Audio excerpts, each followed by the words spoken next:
from Chiteze Agricultural Research Station in Malawi into agronomy. Previously, before joining Chiteze, he was in Malawi. Thank you so much. Good morning. I was talking to Mr. Kenneth Kondowe. Here he is. He is at Usekera Station, Zambia, where he's doing agro research. Thank you. Good morning. I spoke to someone who already introduced me. His name is Peter Kadwala. He's a researcher at a technician at AITA in Malawi. Thank you. Good morning, everyone. When I spoke to the person I talked to, I realized that Ministry of Agriculture is here in the name of being represented by the name Watson Zuru, who is working as information officer. Thank you.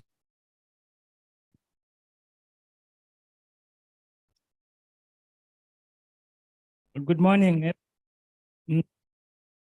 To speak to Mr. Innocent Malunga of Lilongwe, Malawi. He works for CIMIT. He's actually a research associate and excellence in agronomy. He loves traveling. Good morning, everyone. Today I talked to Peter. I don't know if I have pronounced it well. Peter Walia. He's a camp extension officer. He's at Kadete in Bangwe camp. He's a singer, he has told me, he loves singing. So obviously, maybe during the cocktail you sing 1 or 2 songs for us. Thank you. So this is Peter Bwalia. Hello, good morning. Today I talked to somebody from Mozambique. He's a researcher, Mateus. Thanks.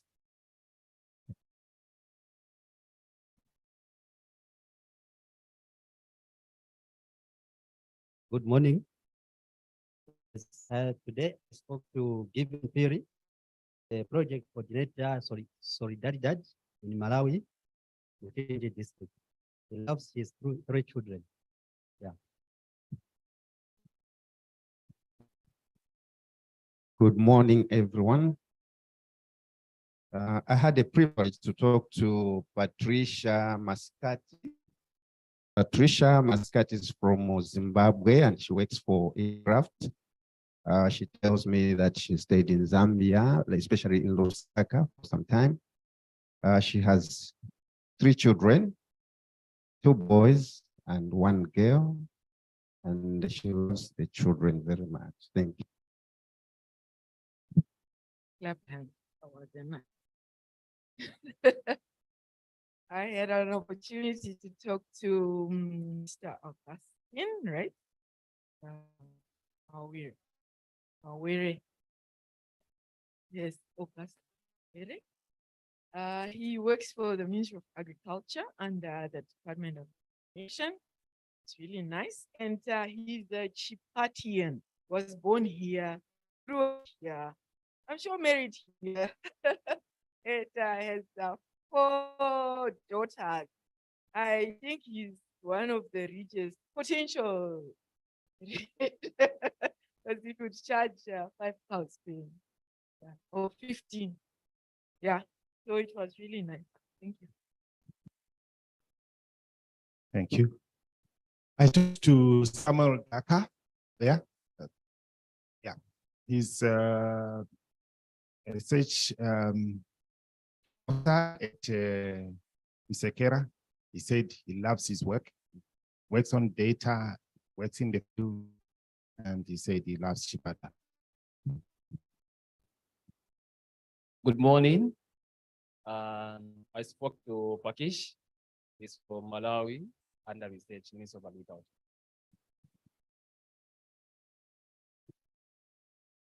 I spoke to the lady in white, Lydia Banda.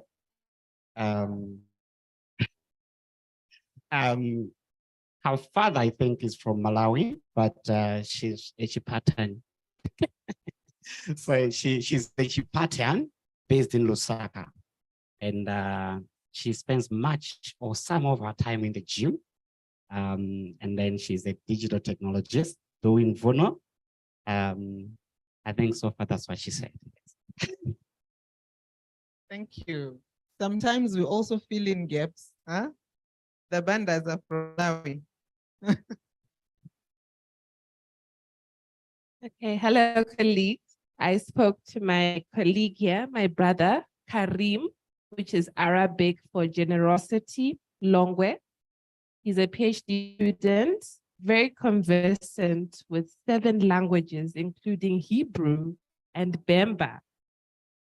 A humanitarian and volunteer at heart, but also an academic with University of Calgary. Thank you.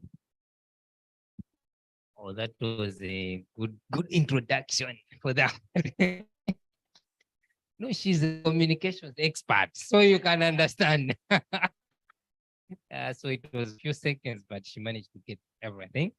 I managed to talk to her, an interesting personality. She's Kudzi Chimhanda, right?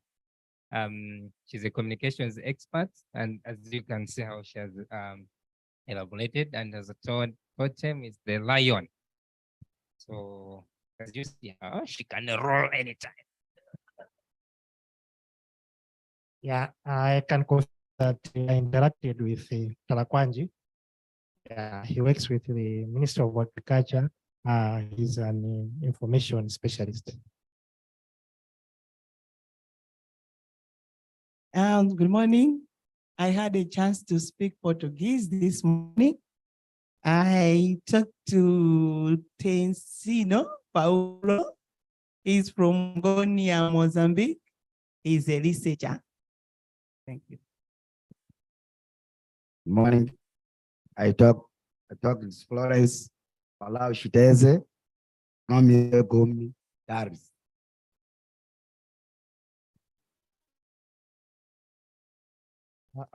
Good morning, everyone. Today I'll talk with Mr. Diaonga.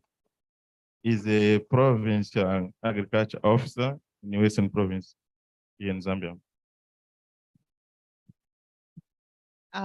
Thank you so much. We have one more introduction to go. Oh, okay. And I think we have really learned, you have a mic. We learned a lot today about people that we were with yesterday. Lydia, would you please introduce to us who you spoke to?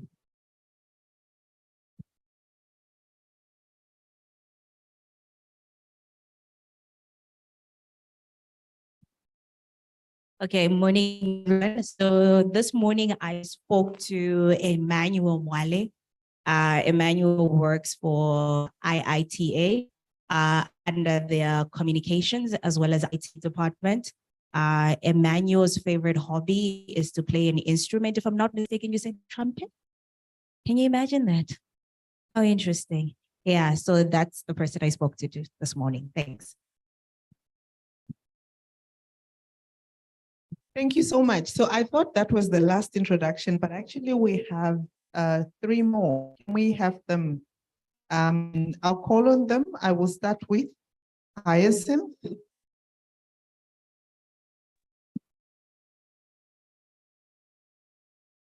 Hello, everyone.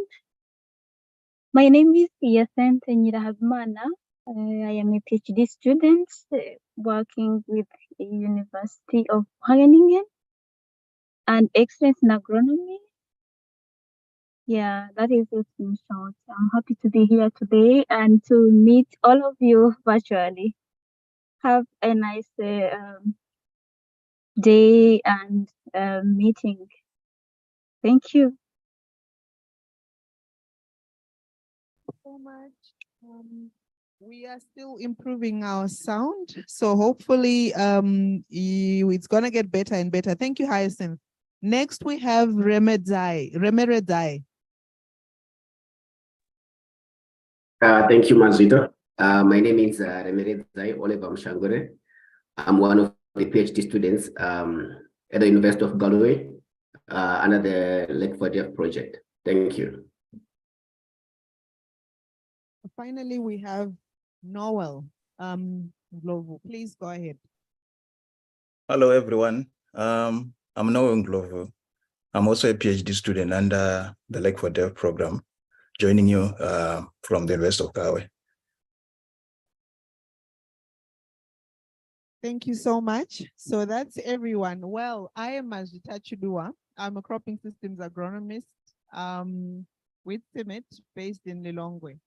So now I hand you over to the chair for this morning, who is Lydia, and she's going to take us through a stock taking exercise. Sorry for taking a lot of your time, but I think it was a good, important thing to do. No, thank you so much, Majita. Good morning once more to everyone. So today I will be the chair for this morning. I think maybe let me use.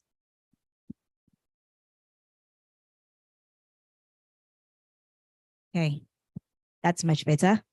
So again, like I said, good morning to everyone. This morning I will be your chair. As Majita has already indicated, this morning's session will be around breaking up into groups and literally doing a stock take of our last season and literally breaking up the different components that we need to address, the challenges, the structure of the entire experiments, as well as going through what are the next steps that we could take to improve on last season as we move forward. But before we get into that, I think earlier on in our conversations, there was a lot of talk around Kuvuno. And some of you may or may not know, but like I had earlier indicated or introduced Kuvuno as a social enterprise that was incubated under Solidaridad.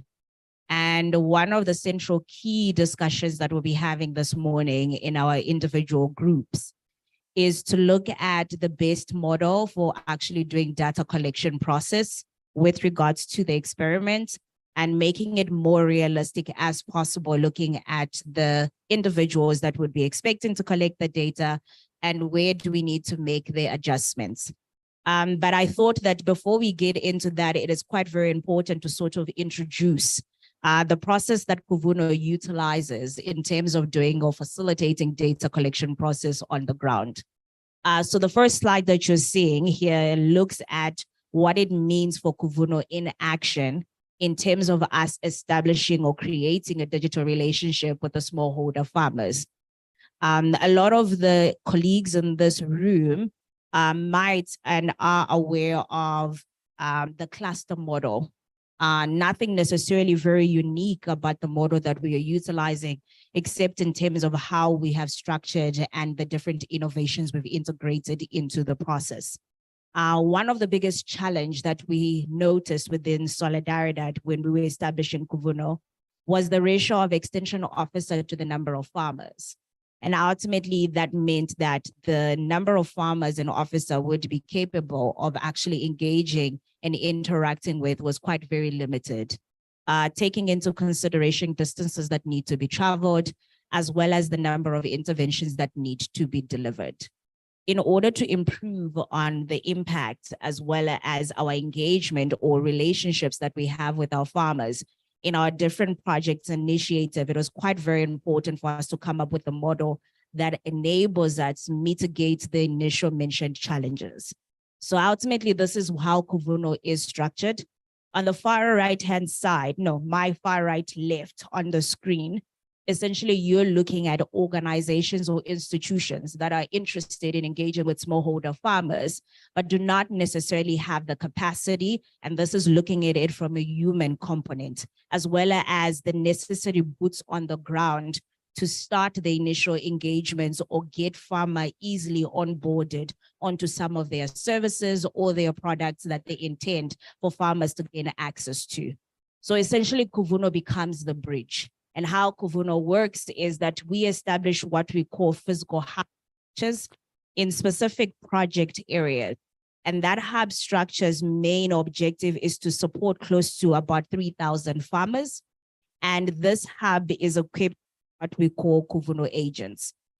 These are the youths within the community or areas that we work in that Kuvuno brings on board and have a background within the agricultural sector. They have a qualification and a degree, have some agronomical background, or have worked within the agricultural sector.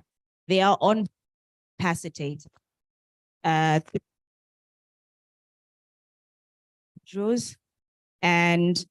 ultimately, these individuals become the key contact points at our hub processes. These agents are then linked to what we call the lead farmers. So these leads of the groups, which make up the 3,000 farmers that a hub is supposed to support. Farmer works with an average of about 25 to 35 farmers in his group. Lead farmer as an extension of the Kuvuno agents at community or local levels to ensure that services are easily accessible to farmers without necessarily having to travel all the way to our hubs. What essentially this model does is that it centralizes each of these three segments to clearly be able to communicate either directly through the lead farmer, who also is capacitated digitally. So they are actually allocated a digital mobile device through which information is disseminated as well as data is collected.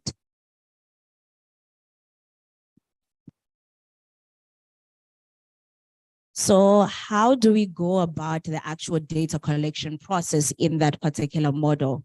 So this is basically what the ecosystem of our data collection process looks like. Like I had earlier indicated, the agents are the key to the entire ingredients. So whether we are delivering a digital application tool or it's a data collection process that needs to be undertaken, everything is centralized through the hubs and the agents. So the agents are the initial starting point. They are the original custodians of the initial information, and they're the ones that disseminate it to the lead farmers. In this case, our data collection process is done two ways, both the use of digital tools as well as a physical hard paper. And the reason we do this is because you will realize in the initial model that I had shown, the 35 farmers that belong to a cluster do not all have digital devices. How they access digital services is through that one community phone that is entrusted to the lead farmer.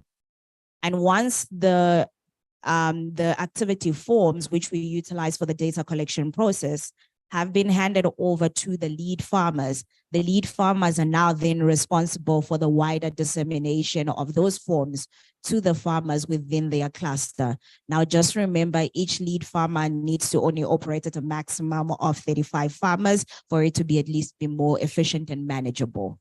Once those activity forms have been distributed, it is now the farmer's responsibility to keep track of the agronomical practices that they undertake on each of their individual fields. This activity forms allows them to collect data from planting dates, when they plowed, did they use labor, what was the cost of the labor, what inputs did they apply, what seed did they buy, the brand and the cost of it. It also takes into account any other expenditures. Did you apply chemicals, top dressings? So this is also tailored to each season or particular crop or commodity. So this activity card that we're talking about right now is centered around the soy commodity. Once that data has been collected, and this is done on a month-to-month basis. So if the soy production season takes 6 months, that means data is going to be collected 6 times, once every single month. Once those records have been completed for the month, the lead farmer then collects them back from the group of farmers that are in his cluster. It is at that point now that the data moves from the hard copy to the digital device. And this is where now we are transferring that information into one of our digital platform that is called Business Solution. Business Solution is essentially a farm diary or business diary that enable smallholder farmers keep record and treat farming as a business, both from the assets procured, both from expenses incurred, both also from income generated. Once that process has been completed, the physical forms are then collected by the hub agents from Kuvuno that are then stored into our hubs for later use or verification if the need arises. Now, the reason we wanted to present this was to sort of give an idea of what model we use for the data collection process. And I think what is also important is there are different tools that are utilized at different stages, both with the agents as they distribute the forms, as well as with the farmers as the lead farmers are capturing the data into the digital platforms. How all of this then translates is something like this. Ultimately, through our data collection process is the most critical key is what we call the farmer ID. It's a simple QR code, and it's very important that for any farmer that seeks to access any services or any interventions directly through Kuvuno, the first initial step is to do farmer registration. Their profile then creates a digital profile that at any point of interaction with any of our services, any of our platforms, or any data that is collected is all aggregated through that farmer ID. So through that cycle of the data collection process, we are able to collect GPS locations of where the fields or the agronomical practices would be happening. We are also able to map the field where the current production season is going to happen. And these fields, as we know, consistently are changing. So what field farmers use for this season may not be the next field. So it's quite very important that this mapping happens every season, as well as the GPS collection. What you see on the bottom end on there is the farm expense report that looks at the different interventions that the smallholder farmers are actually undertaking on each of their fields. Now, this is just a few that we've only taken just to fit into this, but then you can imagine how much data you can consistently be taking on a seasonal by seasonal basis. So ultimately, you can look at it that there was soil preparation, and some of this involves farmers literally preparing their fields or initially requesting through Kuvuno a soil testing service, which then allows farmers to adequately prepare in terms of what types of inputs they would need, how much then does that go into actually acquiring those particular inputs. There's also a planting period where it takes into consideration labor, seed, and inoculant, which is another point of discussion here earlier on from John's presentation that we were looking at the use of inoculants in among smallholder farmers. Then obviously other activities like weeding, when other chemicals were applied, etc. But also what becomes very important is to take the harvest data. We really want to see if there are any correlation between some of the services that are offered through Kuvuno, for example, soil testing versus the agronomical intervention that a farmer undertakes, and also how that has an impact on the yield that comes out of that piece of land. So ultimately, it's quite very important to track this on a seasonal basis to see whether there have been improvements or there have been still consistent declines, and then attribute the declines or increases to specific interventions. So this was just a synopsis just to give you guys an idea into the data collection process and how that can actually look like. And this is based off an actual farmer or beneficiary under Kuvuno, which is Joanna. And ultimately, Joanna keeps record on a consistent basis. I think also what's very key in Kuvuno's service delivery is the cutting theme of gender. We are quite very big on the gender element, especially when we talk about lead farmers. So we do encourage that women also participate as lead farmers of the groups. However, we do understand the cultural dynamics that are existing within the communities that we work in. And it's not quite very easy for some groups to accept that a woman lead farmer actually be responsible for the group, but we try and advocate for that. So I will leave it a little bit here and take one or two questions before we break into groups. I'll give you more opportunities on Thursday when I do a further presentation on this. But I think it was just quite important that we see the data collection process that's being proposed, and ultimately we can devise some changes to accommodate what we need to achieve. Thank you.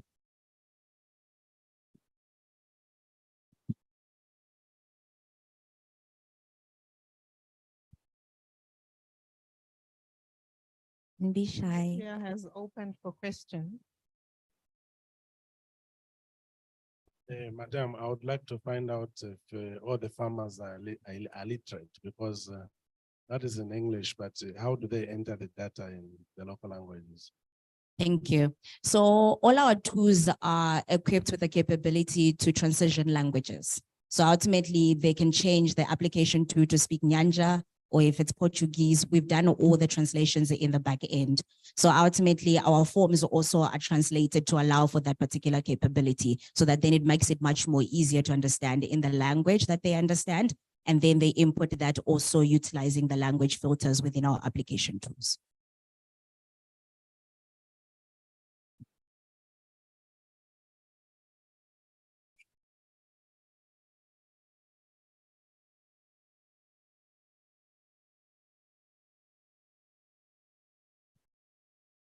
What happens if the farmer cannot read or write? Thank you.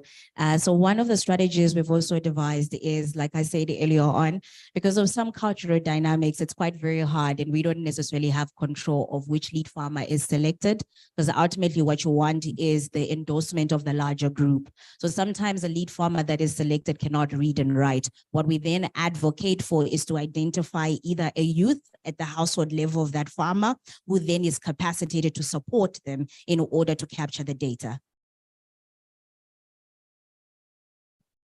Okay. Is there any recommended maximum coverage distance for each farmer to cover?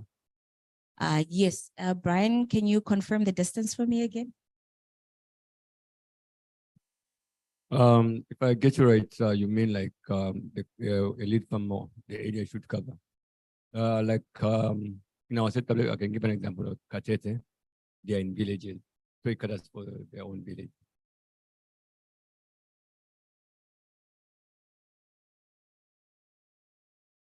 No, I didn't say any figure. Like you mean maybe we say like kilometers? No. We make sure that they just cover where they live. We do not to stress them, no. Sure. We can have maybe 2 clusters in a village, looking at the numbers. So, thanks. One last question. For the good presentation, Lydia. Are there any deliberate processes put in place to check the quality of data coming from down? Absolutely. Thank you. That's actually quite a very valid question. So there are 2 steps that we have integrated into the system. So one of them obviously is our agents. Our agents, once the forms are given back to them when the lead farmer has captured, they need to do a verification process as they are collecting that and identify areas where there are challenges. The second step is we have what we call Whitney, which is our dashboard that actually helps us monitor the data that is coming in and identify areas where there are discrepancies or gaps. And then we dispatch our teams directly to that particular cluster or lead farmer. So thank you so much. Just wanted to ask one more question. How do you capture the use of local amendments? So you know how, so local amendments, do you capture that at all? And how do you manage, like when your groups are growing, you said a lead farmer can only manage up to 35 farmers. And so what happens when farmer number 36 wants to sign up, one? And is there also any room for, say, there's a household within a group where they've acquired a smartphone and they want to be able to input their data directly? How do you handle that? Okay, thank you so much. So yes, we do try to capture local changes, right, Brian, if I'm not mistaken? Yes, we do. So our data collection points also allow for that. Before every season, we try to audit our data collection tool to take into consideration any feedback we're getting from the farmers that needs to be addressed on our data collection tool. So there's that constant feedback, and that's why our agents are quite very key in the constant interactions with the lead farmers. What then becomes also important is that as much as a lead farmer needs to manage at least 35, if the 36% comes, great, we will add them on. But what we start looking into the area is there another cluster that needs to be formed? So if they are in excess, we then move them and create a new cluster where another lead farmer is placed and newer people are added to that particular group, but it has to be within that particular geographical location as opposed to somewhere else. It is a bit of a challenge sometimes. So you do find in some instances, some farmer has 40, but that's if there isn't yet enough farmers to create another group, but we try as much as possible to advocate for a new group. And I think what becomes important is that for this to be effective, we need more clusters. We need more lead farmers that are forming and creating and getting into newer groups. That way you are extending the reach of the services as opposed to limiting it within a particular geographical area. So for my first question, I mean like local things like manure, for example, do you capture that? Yes, we do. All We right. do. Thank And thank you for actually addressing that. So one of the other things in addition we do is when farmers request for a soil test, organic matter is one of the elements that's actually analyzed within their soil structures. So it becomes quite important for us to also track that from a data collection process, because once recommendations have been derived, has the farmer actually done the recommendations? And that's where we start tracking things like organic matter, has lime been applied, inoculant, etc. Thank you. I know we all have pending questions, but I think I'll hold it here so that then we can break up into our groups and get to the business of the day. But I thought it's quite very important that we also keep the, let me just show it again, fine, the data collection process. And it does not have to remain as the lead farmers. We can create another layer looking at what we need to achieve.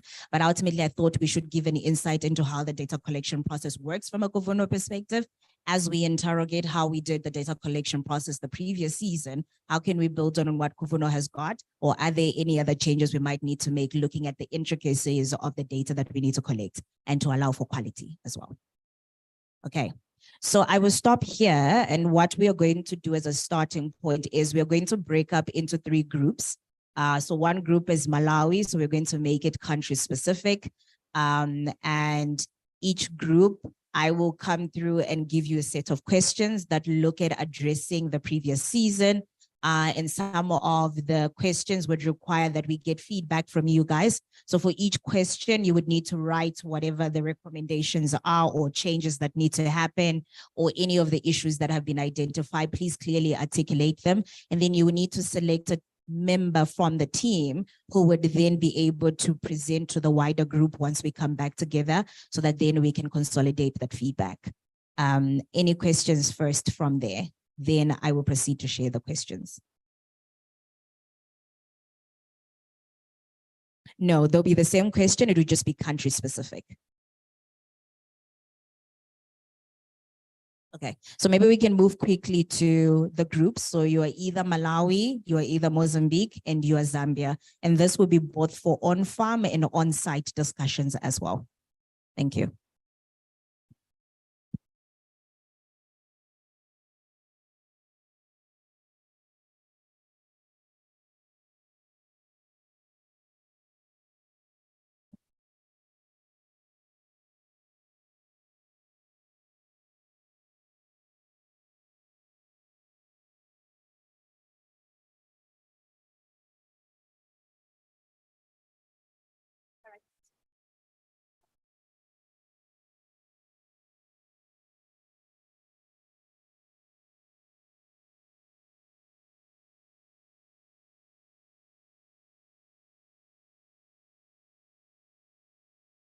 The first questions were around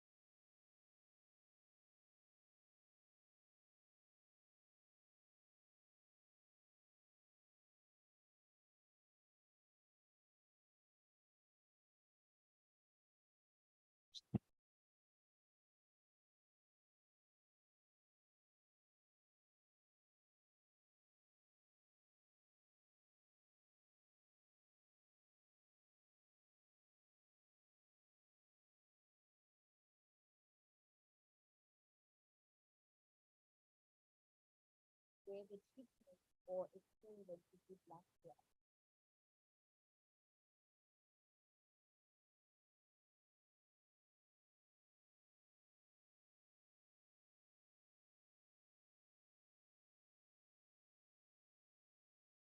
Mr. Patricia.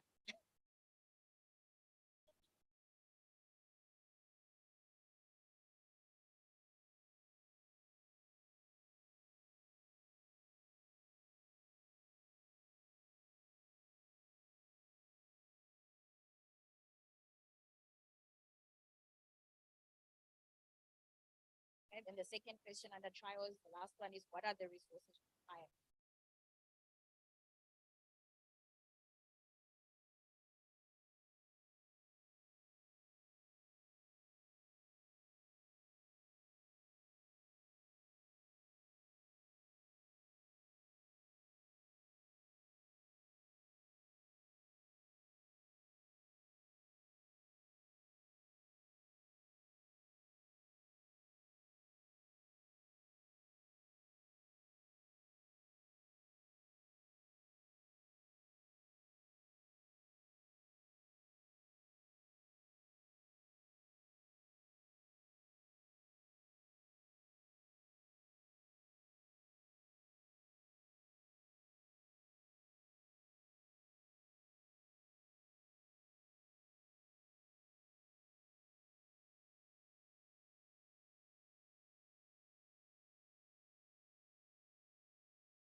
So the thing is that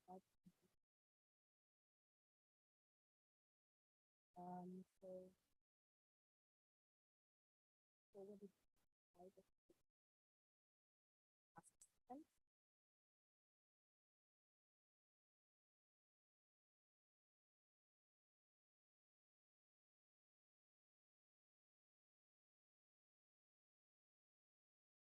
Data collection last.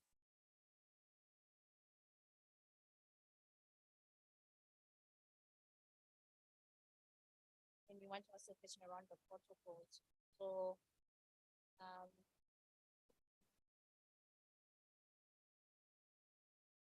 the channels of delivery, what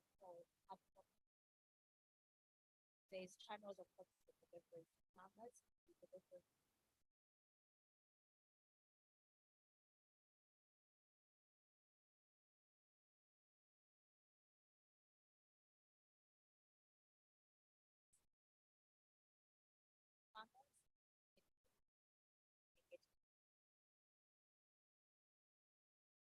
In solidarity.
Or what?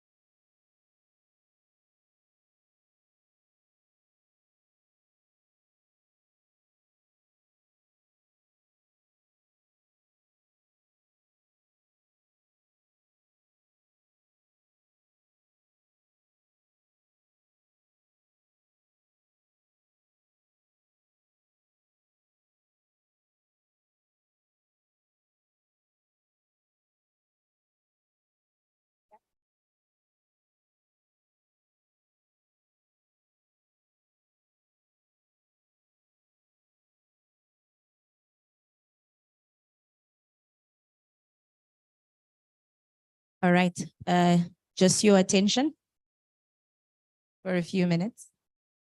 Ladies and gentlemen.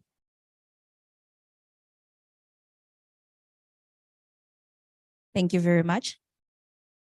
So thank you so much for breaking up into your groups. So in front of you here, you will see some guided questions, but ultimately our focal point of our group work and discussion is centered around identifying the appropriateness of treatments last year in regards to the timing of activities, missed opportunities that we could have leveraged on but didn't address, challenges and how to improve them in the first year based on our failures and build up on them for our next success.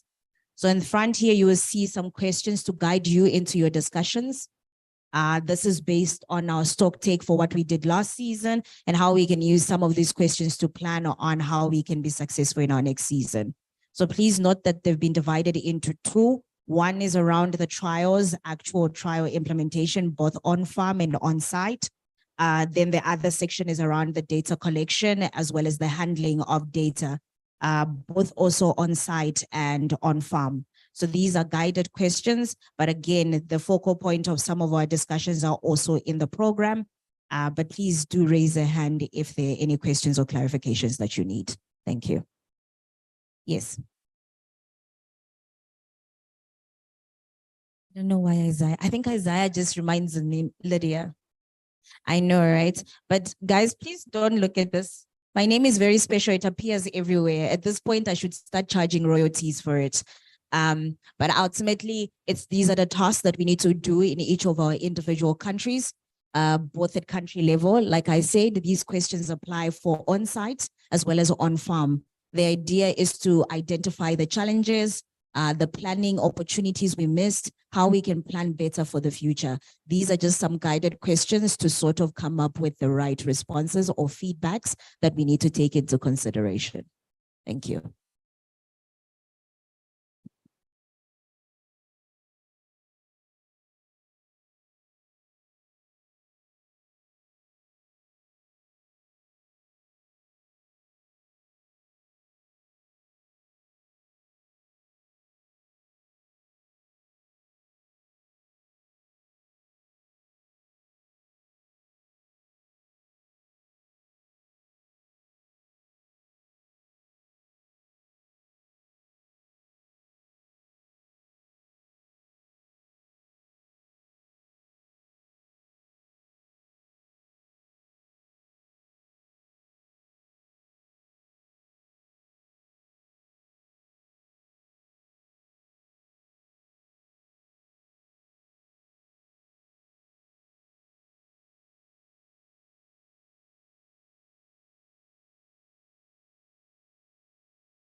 Colleagues, please could we kindly wrap up? Thank you. Time is up.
All right, colleagues, if we can get maybe a quick 10 minutes to get some tea, some juice, some water outside, and then we can all come back and get straight into the feedback sessions. Thank you.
Okay, awesome. Is that everyone back? Jonah, there's still some people outside. Did you move? I said 10 minutes. Oh, you were still sitting. The tea is outside. Okay, now I'm giving you 3 minutes to go get teas. You just not used the 10 minutes I gave you, so clearly it was a lot. Patricia, you can get some tea.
I hope we've all had a nice tea break, a very generous tea break. Thank you, Lydia. Now we are going to move on to the next part of our sessions. And I hope we're all ready with our presentations because Lydia is ready to hear from us.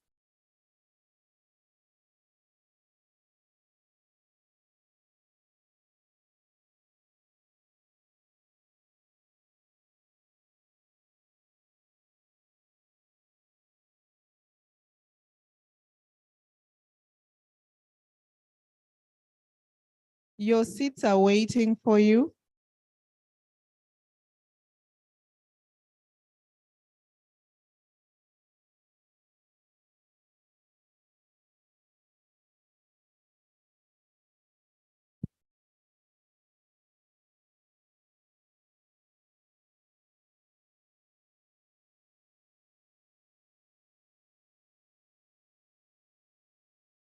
Thank you.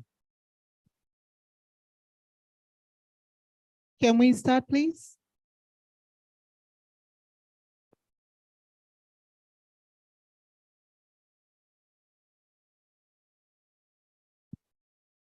All right. Thank you very much. I hope we all had a good refreshment time and we are all back with the right energy to continue the process. So we will now go into our feedback session based off on our discussions that also were informed by the questions that were both discussed on the projector as well as written down here. So which group wants to go first? I would do random picks if no one volunteers.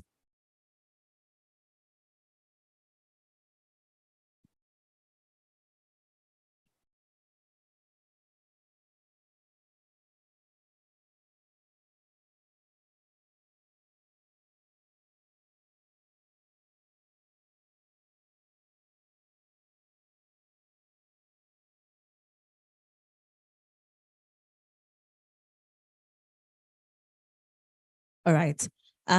So maybe to kickstart off, can we work with Malawi? Malawi, do you want to go first? Or Zambia? Oh, Zambia. Ah, perfect. Thank you. Thank you. Over to you.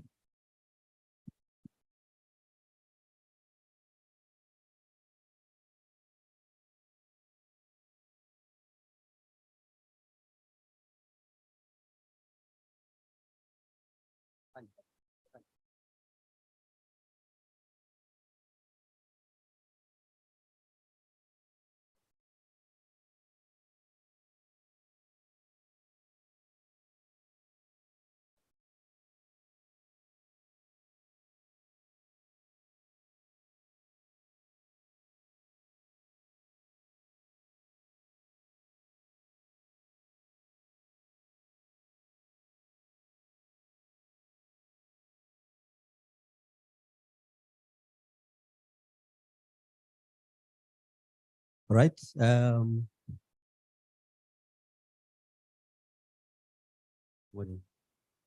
Good morning, everyone. Yes, we are having a presentation for stock taking for Zambia, and the presenter is me, Watson Zulu. Don't forget that I'm a journalist, I'm not a researcher. So my language will not be experimental language. Yes. So we have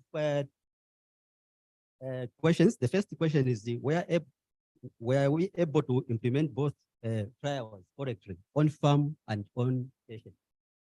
Yes, on farm, all three trials were not implemented correctly for some reasons.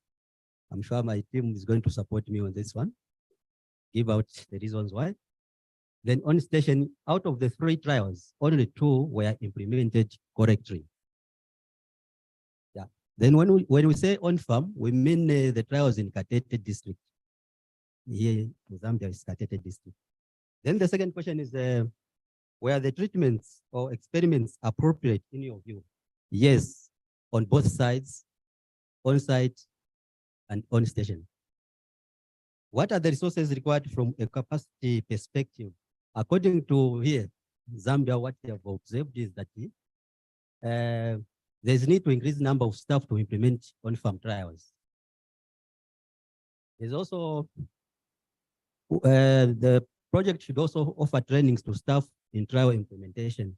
I think they are talking about capacity building here. Then early disbursement of farm or of resources or funds. They conduct farmer trainings and demonstrate actual planting of trials. They need to go on the ground and demonstrate. Let's say the time of planting, officers should go there and demonstrate how the planting should be done on the ground. Then question number 4, data collection. Were the tools provided appropriate, both on farm and on station? Yes, they were appropriate on farm. On station, they were appropriate, but we recommend also using digital collection tools. I don't know if the digital collection tools were not provided this time around. I think these tools should be provided.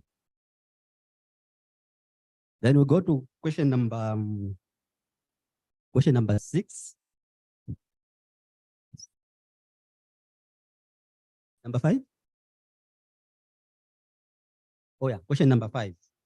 Question number 5 talks of data delivery to farmers. The challenge is that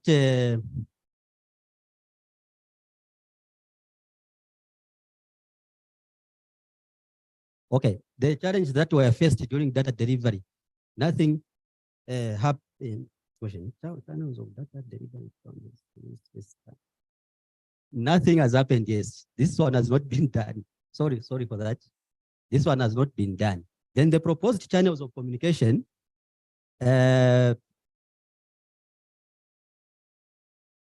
proposed channels of communication, there's need to hold meetings with farmers to explain data findings. This is very important. I'm very much interested with the second point, radio programs. Ourselves, work with the research and every Department of Agriculture in information collection and dissemination in agriculture.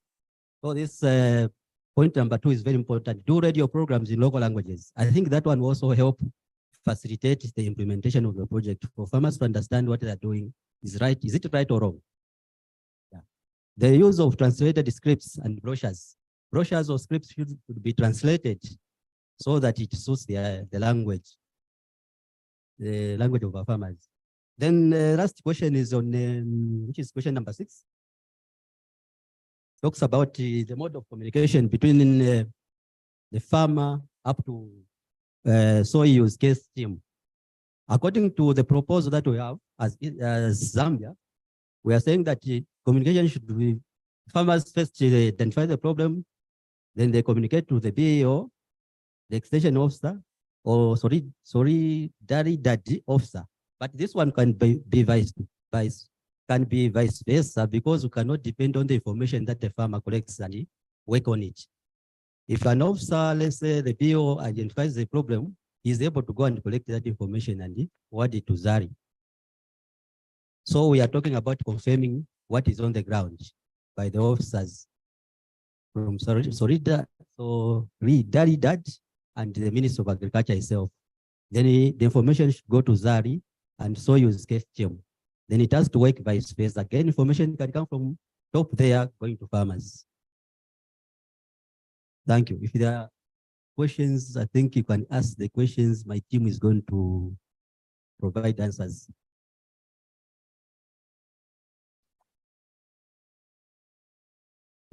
Any questions?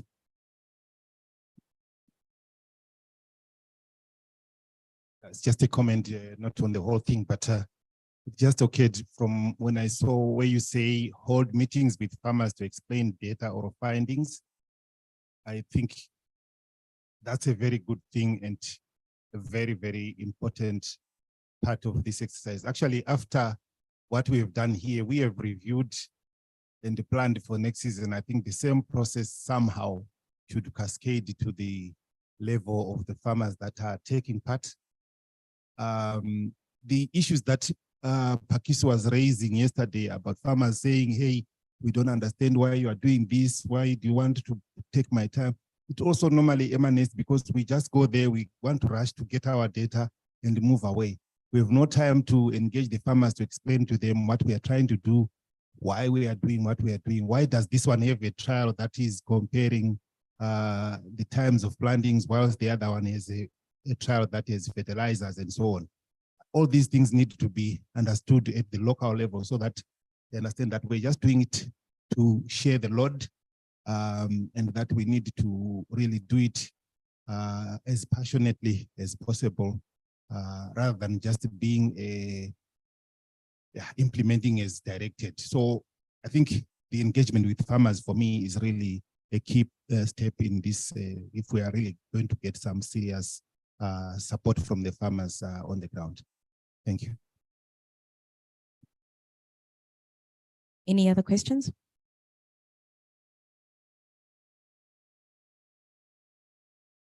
I have one question. Sorry.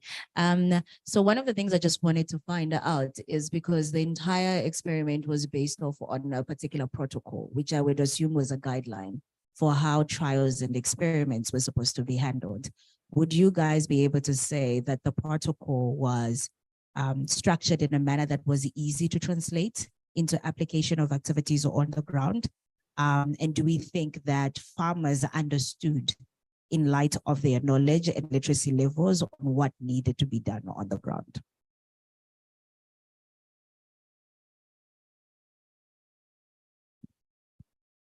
I had a discussion with Patricia this morning, trying to understand how much intervention can come from outside of what is considered the true Solidaridad approach. I am talking about that because from my experience working as a researcher, farmers in general are not really expected to be the ones reading and interpreting the protocol.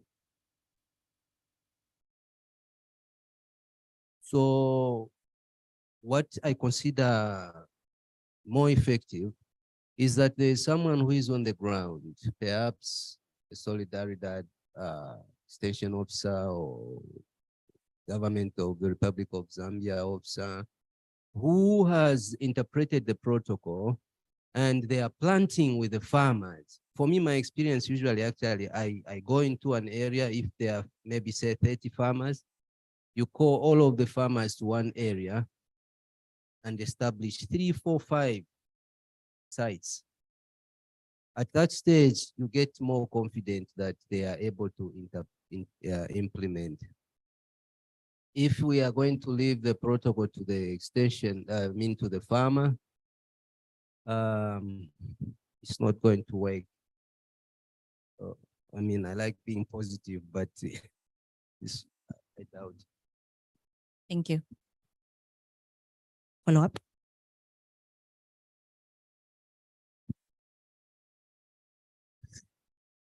I have to ask for any excuse from Patricia in case I get hammered for. Yes, I think the point that Mulundu is raising, I think it's very key. The idea behind those protocols being printed and shared, given to each farm, was simply to make it easier for the guy who monitors. Let's say Brian is the one who is going around the community. So he doesn't have to carry a whole bunch of protocols to each time he arrives at each one and checks what is this one supposed to do. He simply asks the farmer for the book and then attends to it. And if there's anything that farmers are not understanding in terms of implementation, then he reads from there and tells the farmer what to do. So it's not for the farmer to understand details, nitty-gritties of the research. The farmer simply needs to do what needs to be done through what is being told by the officer. So please, let's not try to turn farmers into researchers. That's the thing. The farmers have a lot of other business to do. The research part is our business. It's our task. Yes, I don't know if that helps. Absolutely. Thank you so much for that. I think it's quite very important. Okay. let me sit. We do not want to turn farmers into researchers, but let's understand that agriculture is a science and a business.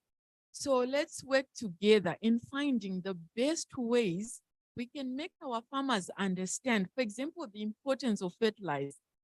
Why is it important? Those are some of the things that we want to try to get to the farmers.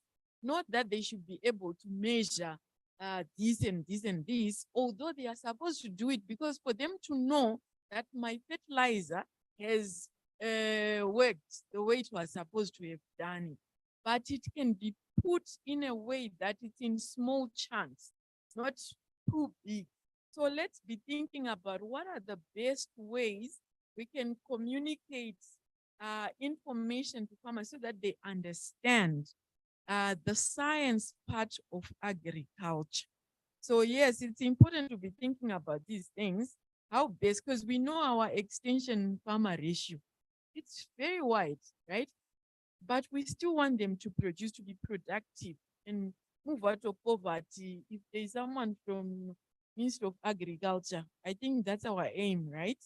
It is our aim to move farmers out of poverty, increase productivity as a country. So let's have that view that we are not going there to extract information from farmers. No, this is what we do not want. We want to work together with farmers, and we are looking for the best way possible to make this work together. Thank you. I think I concur with what you have just said, because if you look at the low productivity that is happening in this country, it's because of lack of understanding by the small scale farmers. For example, if you look at the fertilizer that they get under FASEP, that fertilizer is shared. To them, they think that if we just get and share, then it's okay to them. But they don't look at it from the point of, if I used this fertilizer to apply in this hectarage, this can be a bumper harvest or enough for me. They would think, even if they get and they sell some of it, and then they probably even at times find that maybe the fertilizer is meant for maybe a hectare or maybe even less than a hectare. And then they would maybe have 5 hectares and then get the same fertilizer which is meant for a hectare and share it in the 5 hectares. At the end of the day, the productivity is not even there. So those are issues that actually are very serious issues in this country.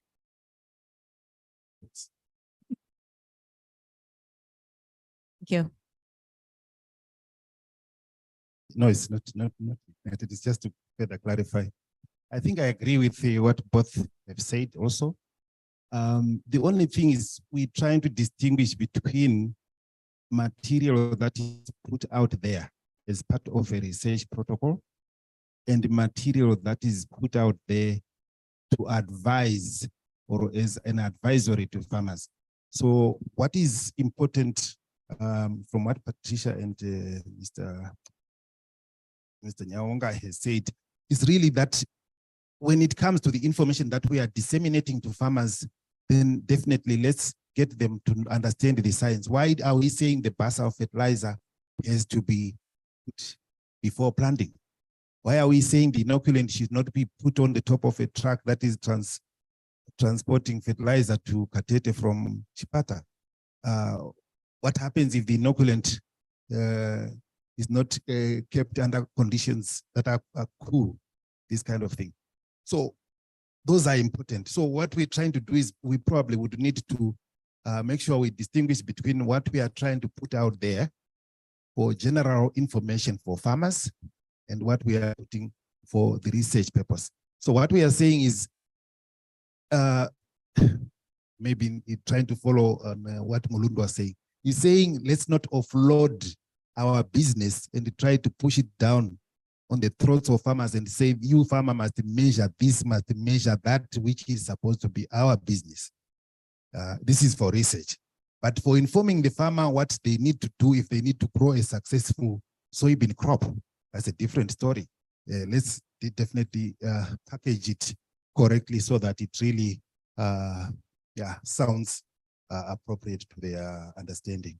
Thank you.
All right, thank you. Those were awesome contributions. If there are no further comments or contributions, I think we'll move on. Thank you very much. You can have a seat. Okay, so we'll move on to Malawi. Malawi, if you can take the stand.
Hello, everyone. I'm presenting on behalf of Malawi team. If there are issues and the like, I think the Malawi team will help me. This is just the questions that we were asked to address. So the first one on the trial establishment. On this one, in Malawi, we said everything was fine. That's for both on farm and on station. And then on the appropriateness of the trials, all the trials were fine, but we had issues with the crop mixes. On crop mixes, there are like 1, 2, and 4. And then the question is, why skipping 3? So on this one, Isaiah and the team, I think you'll be able to explain why we did not include 3. And then we also want to know, are we going to introduce rotation within the stripes and between sow crop, or are we going to maintain the same arrangement as we did in this season? So I don't know whether you'll be addressing the questions right here, or maybe I finish the whole presentations, because there are a lot of questions that need to be addressed by the team, Isaiah and the team. So maybe you can. Everybody, I guess.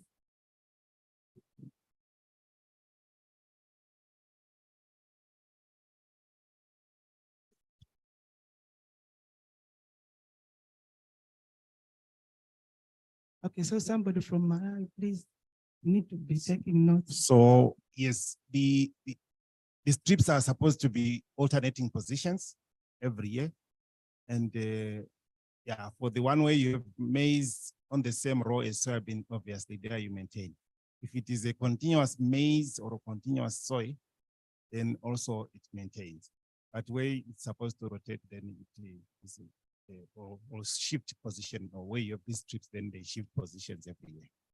Now the 2-2 or 1-1, the 3-3, why there's no 3-3? I think it was simply because we were just limited by capacity. That would make the trial very big. This trial, if you recall, it's almost, I think, half an acre or almost an acre.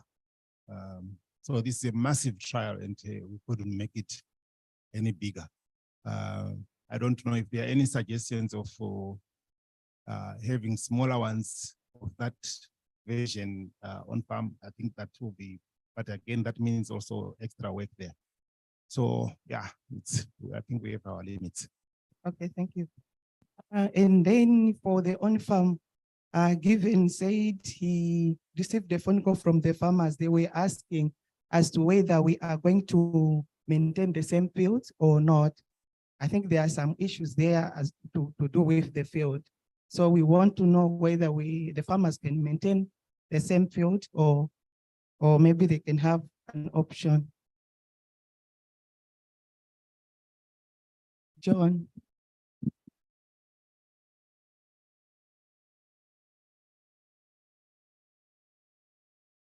And then maybe you can also answer this one on the nutrient omission trial. Are we going to maintain the same treatment as continuous cropping, or we introduce the rotation like soybean with maize?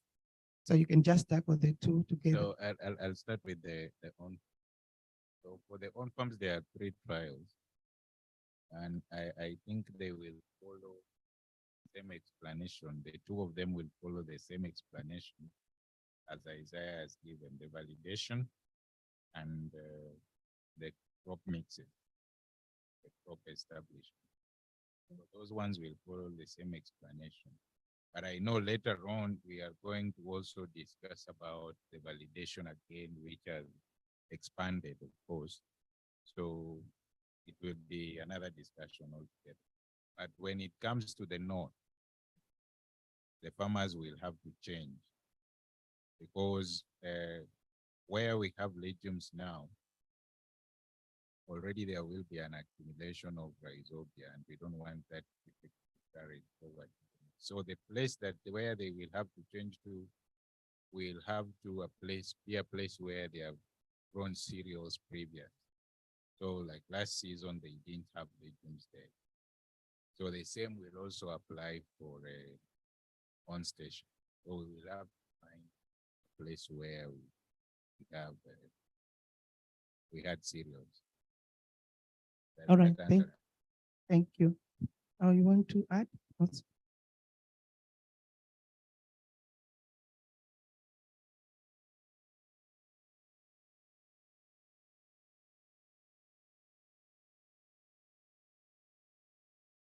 Yeah, we had that question, but I think Dr. Majita had the other views as well.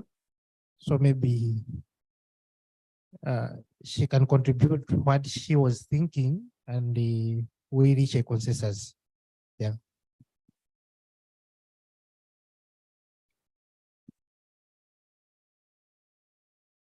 Thank you so much.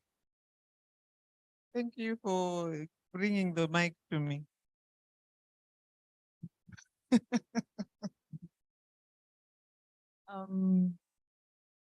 I guess we can deliberate on this and see what's the best way forward. The way that I see it for this nutrient trial, I thought the best way is to continue the same treatments on the same plots. The way that we would do in a long-term soil fertility trial. So put the same nutrient treatments, put the same crop. And in the second season, you would see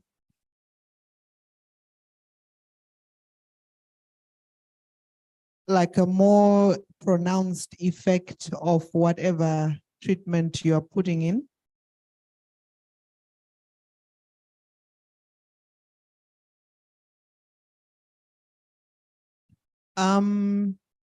Not residual effect. Well, I'm hearing people talking next to me. So yes, whatever we've put in, the crop is going to use something and something remains. But that is the typical, I think, consumption profile of that crop in that place. And so whatever you then put in the next season, you just emphasize that. And so if you have not applied something, you are going to emphasize the deficiency that you get from that. There's a possibility perhaps of introducing a toxicity.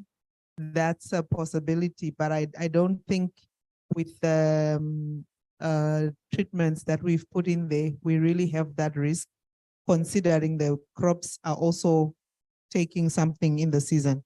So this is my thinking. I would maintain, I think there's value in maintaining the crop and maintaining the plot and the treatments there for another and a second and perhaps even a third season, because we want to see even bigger differences.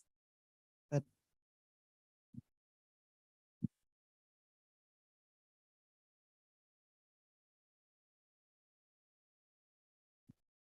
Yeah. Last week we also had this special discussion with Dr. Isaiah and Dr. Crow, who is my co-supervisor. She also suggested the same way Dr. Majita is proposing, that we maintain the treatments, perhaps since it's a fertilization trial, before applying the treatments this season, we need to sample and analyze the soil, see the residual, and just top up to maintain the fertilizer level that we have, and maybe introduce the rotation at a later stage, maybe in the third or fourth year. That was her suggestion. So Dr. John, you can respond to these two suggestions at once.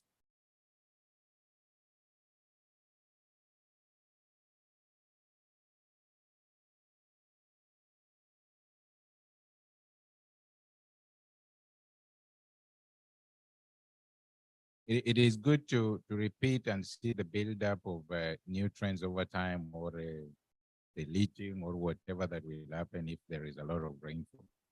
But now the way our treatments are designed is that, and the way the rhizobia will behave is when now we have inoculated. The problem comes with inoculated, not non-inoculated.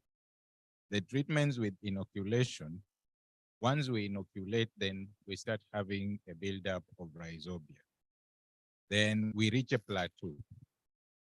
When we reach that plateau, even if now we will have inoculated, then we won't be able to see the effect of our inoculant.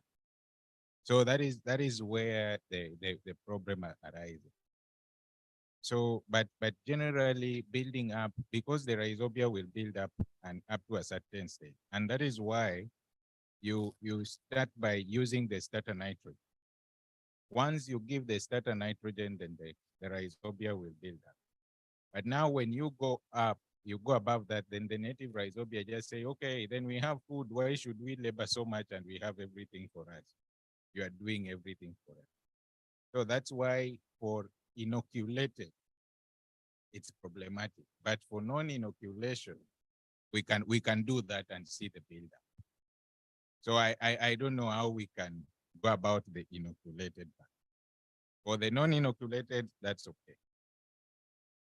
Yeah.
I guess that will be agreed at the end of the session, or I can proceed. Yeah, and then on this question, on the capacity perspectives, in Malawi, we really need to include the plant protection aspect because we feel it is very important as far as legumes are concerned. So we thought of like having training, say once in a while we can have training on pest and disease identification. Of course, this is very important. I remember Harun has been coming to Malawi, training the legumes team in pest and disease identification. And it's not only soybean rust, but all the diseases and pests that they are that they normally give problems to soybean and other legumes. So I feel this is also very important if we are not constrained with the budget. And then we do not also have the component where we are collecting social economic data. On this one, we were discussing to say there are other technologies, maybe we will need them to be released. So for us to, like in Malawi, for us to release the data, like the technology, we need to have that aspect. So we really need to include that one. It's very important. And then we also need to understand the market and how to influence the value chain, like linking the linkages that are there. The Solidaridad is doing fine, but the EIA, I think, is not clear. So we also need to have capacity on that one. And then on the data collection, Yes, the tools provided, we were using the hard copies. So we were having some challenges. For example, during rainy season, we really need to change on that one. And then we also need to have a harmonized soft copy for data collection. We need a template for both countries as well. And then on channels of data delivery to the farmers, we want to go by digital. And then on the communication, last I think it was on the communication structure. On this one, we do not have challenges because whenever there was a communication, there is a WhatsApp group, and also most of the times Isaiah or Mazita or John will send the emails. So the communication was just okay to us. I think if there are some contributions, comments from Malawi team and anyone, I think you can add in case I've missed some of the important issues that we have discussed there. But it's in the team. Any questions?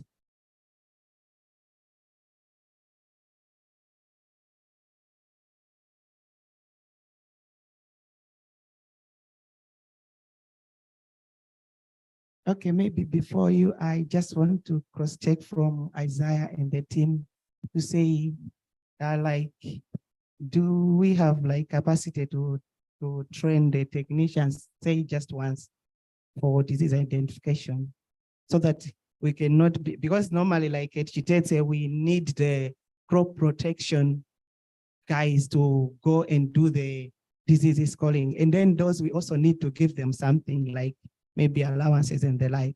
But if the project, if we have capacity, like to train the technicians, it will be now the technicians doing everything in each and every season. We will not involve the crop protection expert.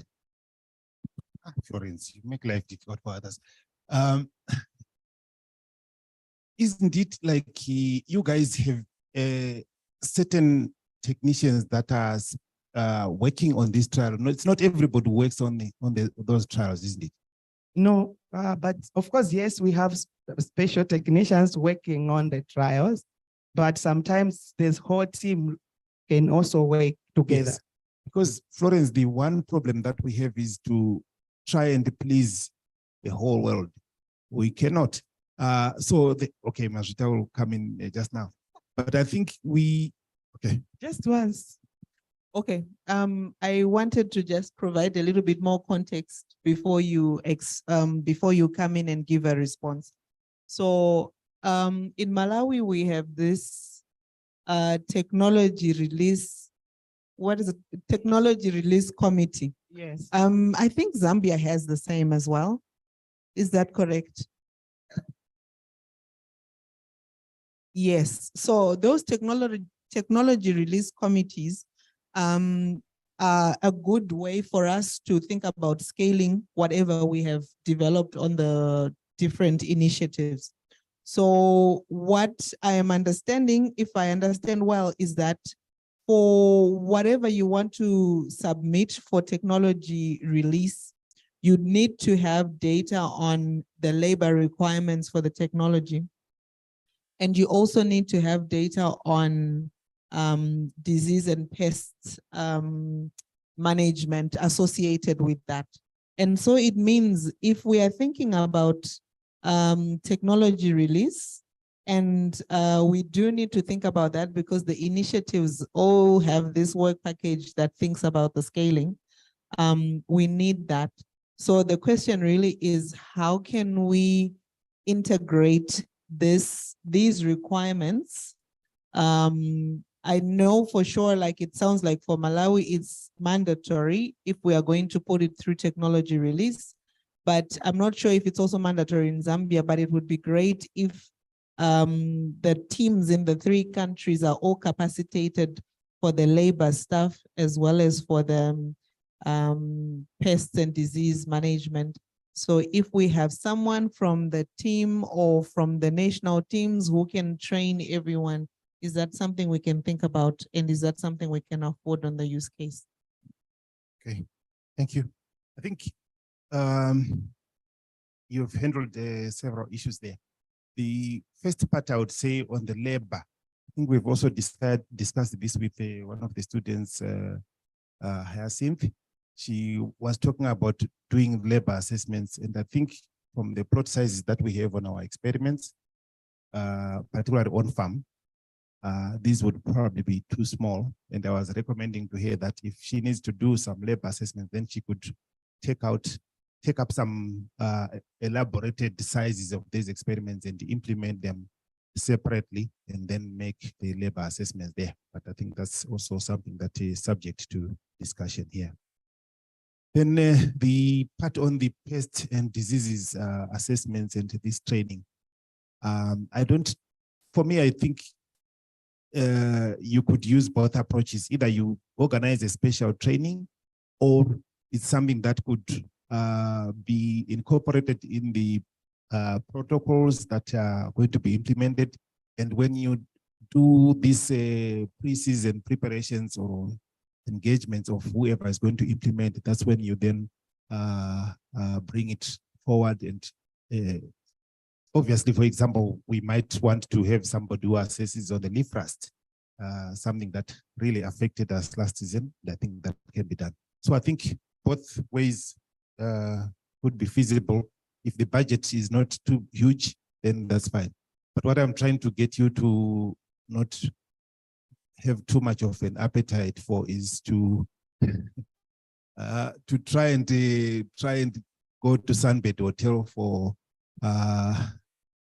a pest and disease training today, and then another little thing again tomorrow at Peacock, Golden Peacock, and then that sort of thing then would not be possible. But if you're organizing small events with your key teams that are implementing at Chiteze, and maybe including those guys who are operating on farm, I think that's okay.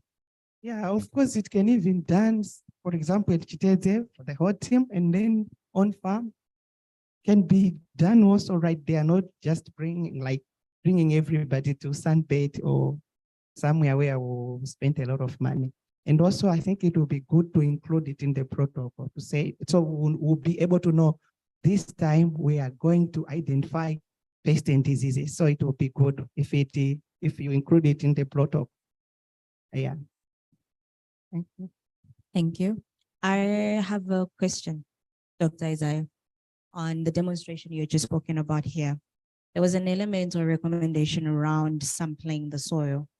Have we taken into account timeframes around the analysis in local countries to assess the reports or the results for the decisions to be made on how to treat the soils? Is that something that we would have taken into consideration? Or sometimes local turnaround times for soil analysis are a bit longer. Thanks. That could be also answered by John, but I think let him answer.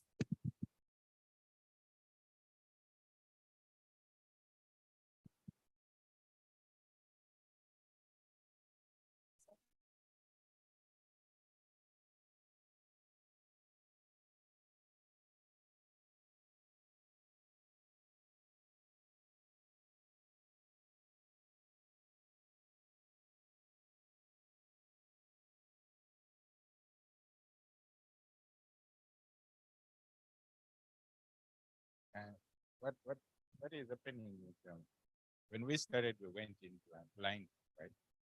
As it stands now, we have the soil at Chiteze that actually the analysis has been done on it.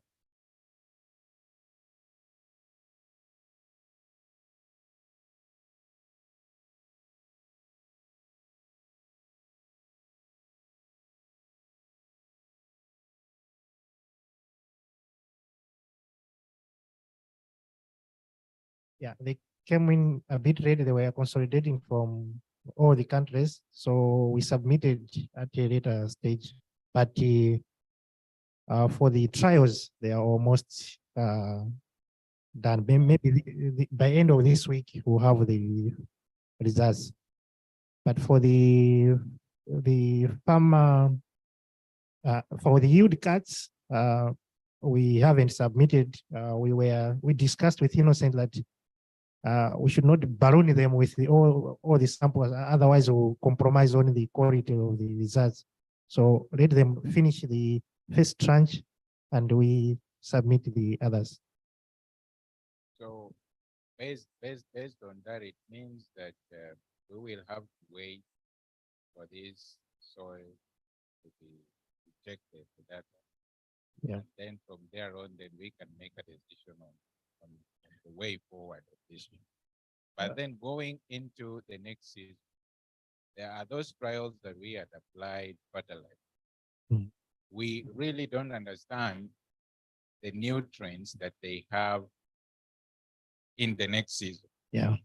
So it would be better to again do the soil sample, but I don't know if we have that much money to continuously do this soil sample. So the only reasonable course would be we just go in again, believing that whatever nutrients that we are going to apply will work, and then we look at the soil data towards at the end of the season to maybe see how much we have changed the soil health. But for the not one, I wouldn't No, agree. for the note we have to. So For the note we have to take the soil test the sample. soil That's a samples. different case. Yeah. For the note experiment, we will have to do the soil. Okay, thank you. I think we've come to the end.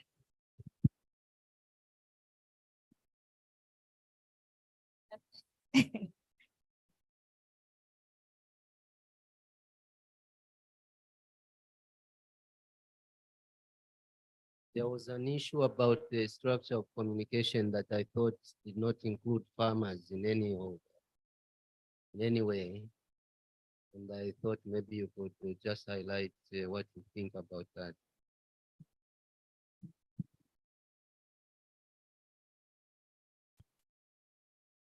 Yes, I felt like when we were asked to do the communication structure, that it would include all the players in the system. That one, I think did we discuss that one? Oh, we did not include the farmers, but we thought it's us, like the researchers from different countries. So we said we normally communicate using the WhatsApp group, and then yes, and then if that is concerning the farmers, then we deliver the message to the farmers. Yes.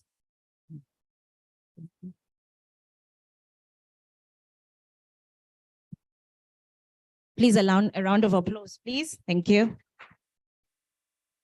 Team Mozambique.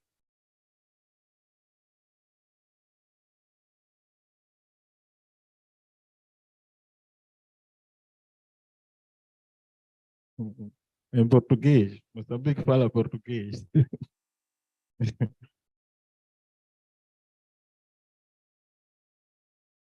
Morning, I don't know, it's morning or afternoon.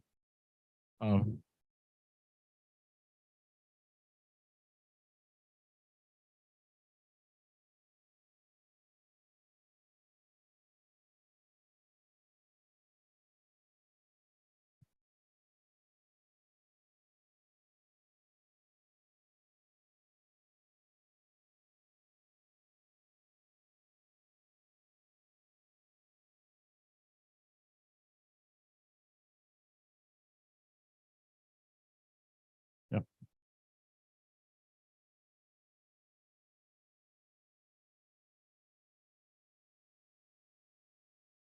Ok. Eu vou apresentar os constrangimentos que nós tivemos on farm e on station. Basicamente, os ensaios on station não tivemos muitos problemas comparativamente para on farm.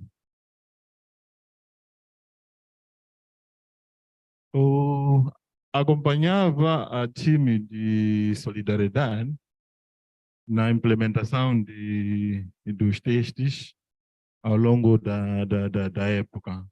O que foi perceber que apenas é um técnico que está baseado e que faz assistência de mais de 60, acho eu, são 60 campos, né? Ao longo de todo o distrito. Então, o projeto precisa incrementar ou aumentar mais técnicos para dar assistência a todos os produtores que estão envolvidos nos ensaios on-farm. E outra dificuldade que tivemos é em relação a dados de precipitação.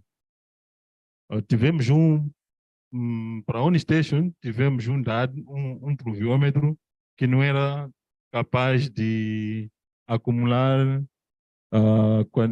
acumular chuva acima de 50 milímetros. Apenas o máximo da capacidade era de 40 milímetros. Então precisamos colocar pluviômetro em cada comunidade. E outro constrangimento é que os insumos chegaram tarde. Em algumas zonas de Moçambique, de Angônia, as chuvas caem até nos dias 15 de novembro, as chuvas começam a cair. Quanto às práticas,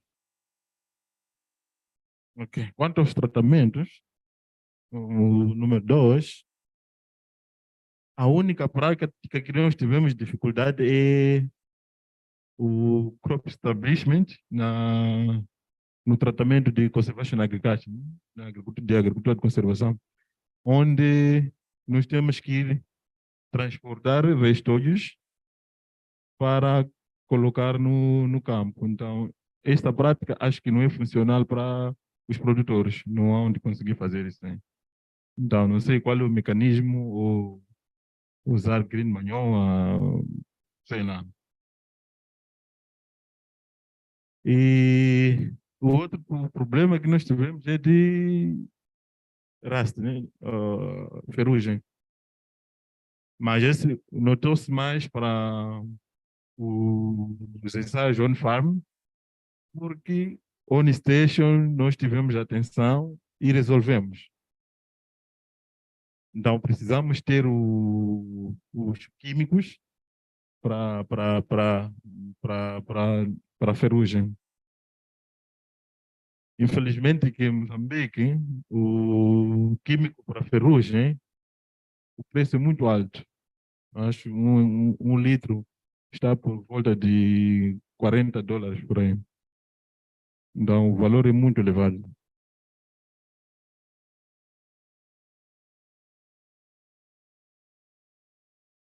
Rust disease. Okay. But you understand. Okay. For data collection,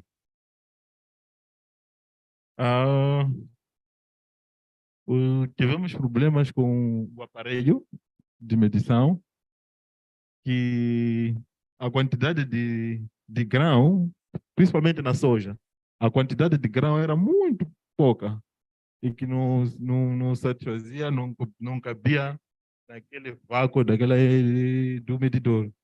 Então, automaticamente, os resultados, acredito que foram adulterados nesses de dados de umidade da soja. Quanto ao milho, não tivemos problemas. Também, no ensaio de Node, precisávamos tirar dados de número de nódulos e peso de nódulos. A balança que nós trazíamos não satisfazia aquelas medidas, porque encontrávamos peso fresco, 1 grama a 2 gramas, e o peso seco em algum momento acabava trazendo o mesmo 1 grama. Então precisamos ter uma balança de precisão que vai nos garantir que tenhamos dados de qualidade. Outra situação é a gestão dos próprios campos, que é no acompanhamento das taxas, o controle de pesticidas e doenças. Precisamos ter um controle rigoroso para, no final, termos dados de boa qualidade. Quanto à comunicação, acho que nós não tivemos problema ou não temos problema.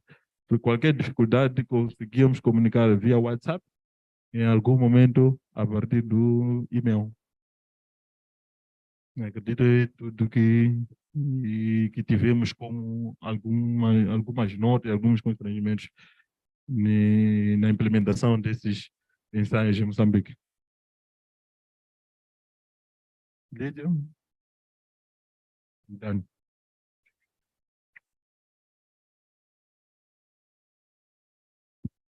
Any questions?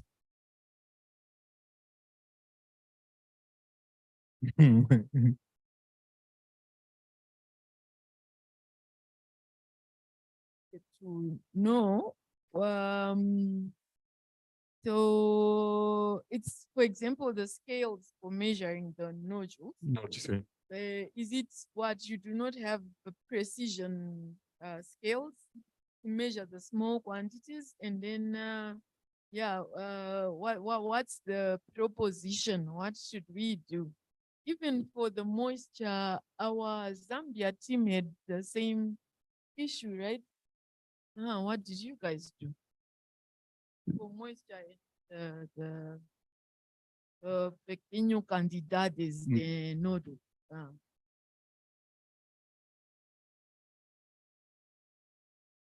I get it. We need to use the gold scale. Gold. Yeah.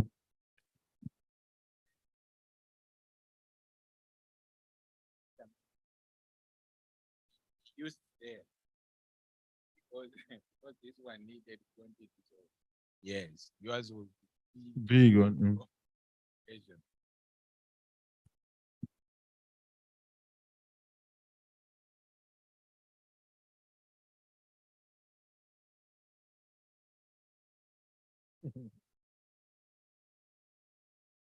Okay. Obrigado.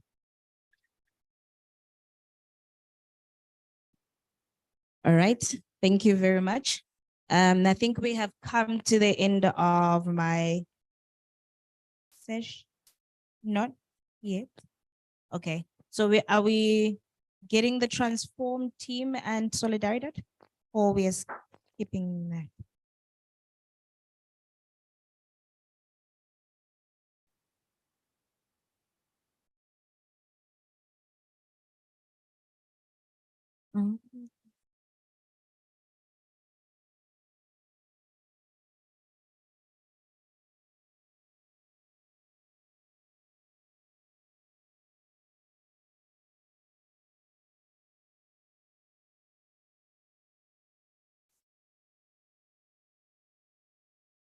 All right, awesome. All right, that's the end of my session. So I will hand over to John. John, you are up.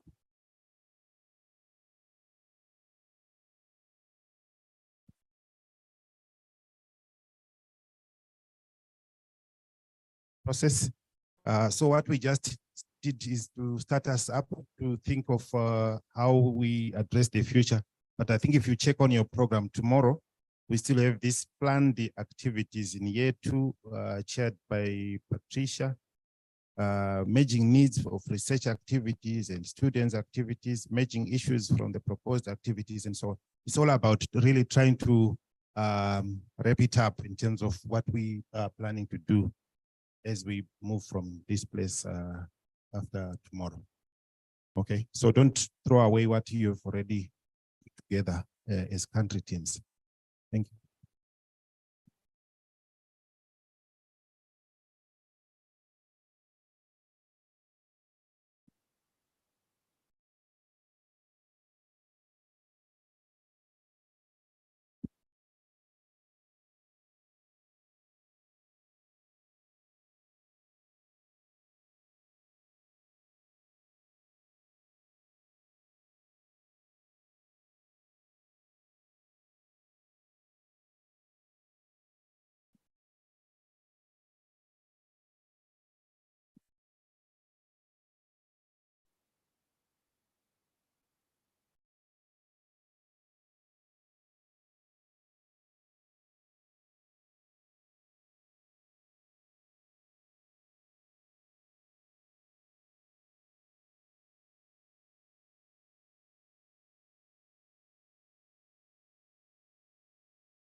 say you are looking as if you want to say something.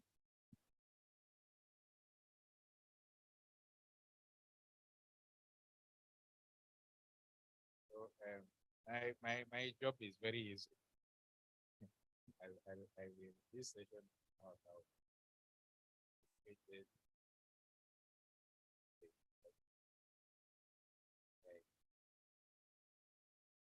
Have is other project.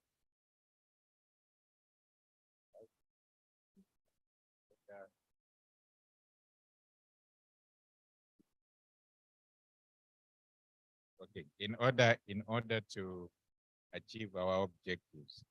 So we have Egg for Dev as the major project currently. I don't know others will join us maybe later on, but as it stands now, we have Legion for Development. And it's a project that is working in 4 countries, Malawi, Zambia, and Tanzania and Ethiopia. So it's more of a research and capacity building project with many students from various universities in Europe and ranges from PhD students to master students. So amidst us, we have some PhD students who will be presenting what they are expecting to do or what they have started to do that link with this project. But before they present, the heads, the PI for this project was supposed to present something, but he has delegated that to Karim Longwe. So Karim will give us a broader perspective of the project. I don't know if we will be able to also present what he is supposed to do, but he will do that, and then after that we can advise, we can call upon other students to also present. So Karim, you are ready? You're welcome.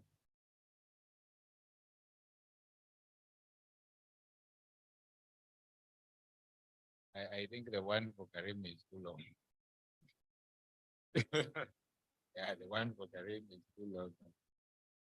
Because he's presenting for the whole project. So you, Yes, I will try to squeeze it.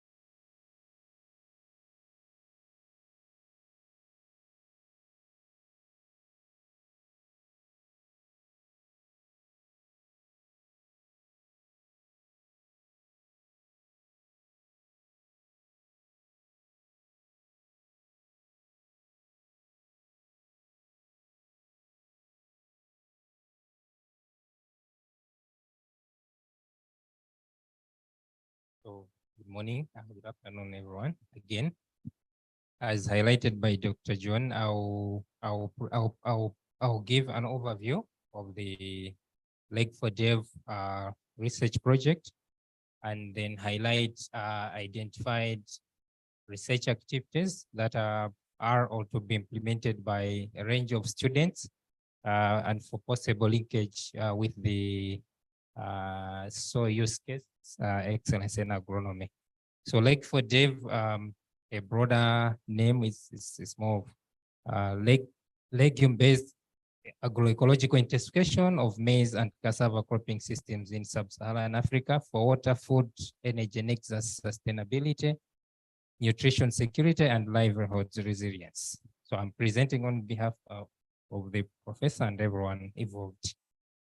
The overall goal is to promote scaling of legume-based intensification of smallholder cropping systems for water, food, energy, and nexus sustainability that enables food security and livelihood resilience.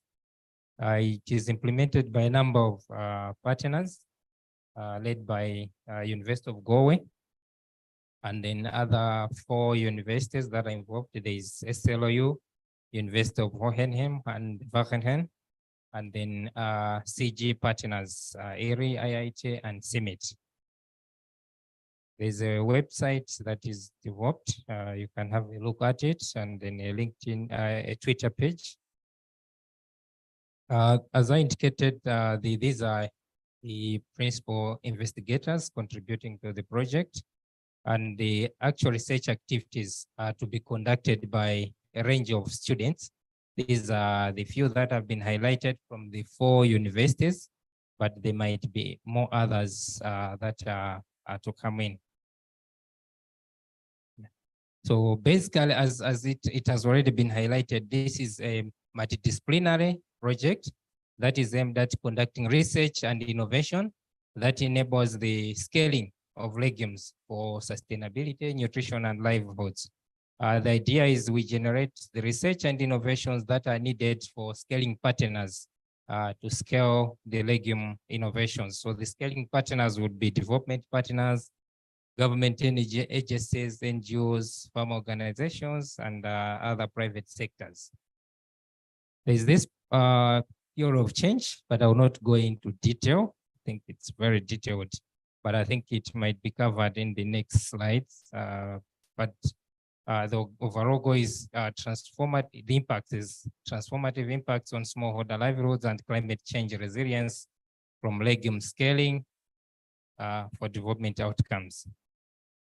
And the way the project is arranged, it has got 6 work packages, and each work packages has got several activities. So there are teams, a number of teams that have been organized, each team contributing to a number of activity teams under each work package that are contributing to each work package has its own targeted outcomes. So among the activity areas, the first one is legume-based agroecological intensification for scaling climate resilience productivity. Under this one, these are the highlighted activity areas. So the first one is under around climate change and crop modeling, then precision nutrient management, legume bioinoculants, legume seed supply systems, and low footprint legume pathways. And then the second one is on targeting scaling of food and nutrition security. And then there are also the following activity teams under that one. Then the other result area is now legume-based intensification for scaling of water use efficiency. And the other one is now identifying rural energy and labor efficiency transformation pathways for legume-based agroecological intensification, where the idea is to identify what are the labor-saving tools or technologies that would enable scaling of legume innovations. The fifth one is now under developing legume-derived enterprises and employment for more resilient rural bioeconomies. Under here, we have a colleague who's working on identifying what are the legume enterprises or entrepreneurships that includes improving or promoting rural women and youth livelihoods. And the sixth one is around the policy and institution issues that would transform scaling of legume-based agroecological intensification. So to date, there have been a number of activities that have been conducted, and the main one was on the multi-stakeholder research prioritization workshop that was conducted in Zambia, Malawi, Ethiopia, and Tanzania to identify which are the key priority areas that would research come in to enable scaling of different legume interventions. The key questions that were asked during those workshops were, what are the major opportunities and barriers for scaling legumes in these countries? And then with the stakeholders to rank what are the priority research topics or questions for each of the highlighted work packages. So that's an overview of the project. Now going forward, there have been a number of meetings, discussions between the Lake for Dev PI and the lead team for the agroecological for this soil use case, trying to identify which could be the research areas that Lake for Dev could link with the soil use case, which are led by students. So I'll go ahead to highlight those activities that you may take a look, and then I think there will be further discussions on which activities would be, which research activities could be linked with the soil use case. As I indicated, they are led by so many students that might not be here, or others have not been identified, but at some point they may come in. So the following are the identified research areas for possible linkage with the soil use case. The first one is around crop modeling to determine impacts of climate change on soybean and other major crops, with or without integration of soybean in the Eastern and Southern Africa. And then the other research activities under the satellite remote sensing of soybean cropping systems in the region, and then also trying to determine novel seed dressing for soybean with particular focus on smallholder farmers. Then there's also looking at the bioinoculant soybean bioinoculant interaction with soybean genotypes practical combination for soybean cropping systems. Then another one is looking at the soybean genotypes that are most fitted to acid or alkaline soils, and then also looking at whether using bioinoculants would increase the resilience of legume production systems. In this case, the priority would be on soybean. And then would also try to generate or screen which are the core soybean genotypes for agronomic sustainability, ecological and quality traits included for drought tolerance, and also accelerate farmers' participatory testing of soybean varieties or lines through tricot field trial approach. The other one is try to analyze the yield stability of soybean-based cropping systems and identification of stability enhancing interventions for scaling.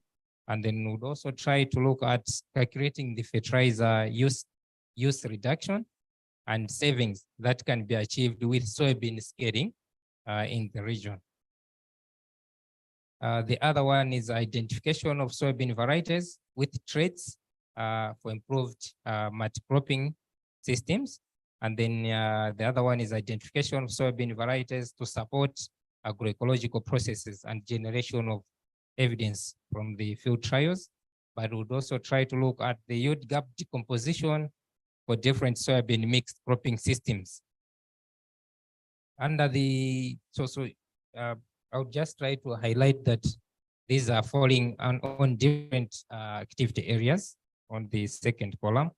Then the last one on this slide is enabling site-specific nutrient management for soybean cropping systems using remote sensing in farm sensors and spatial analytics.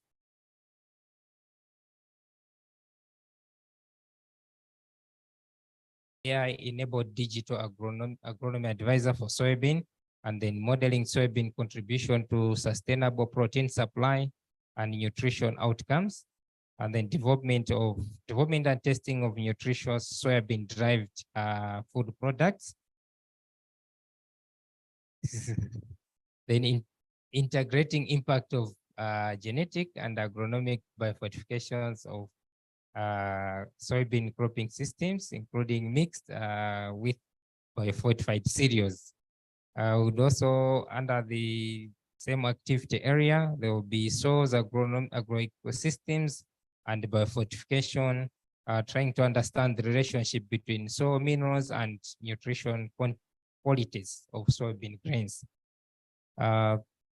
Under the same, the other one is trying to look at agronomic biofortification to boost the yields of soybean and the nutrient delivery to poor households, and then understanding the gender, cultural preferences in relationship to soybean varieties and soybean-derived foods.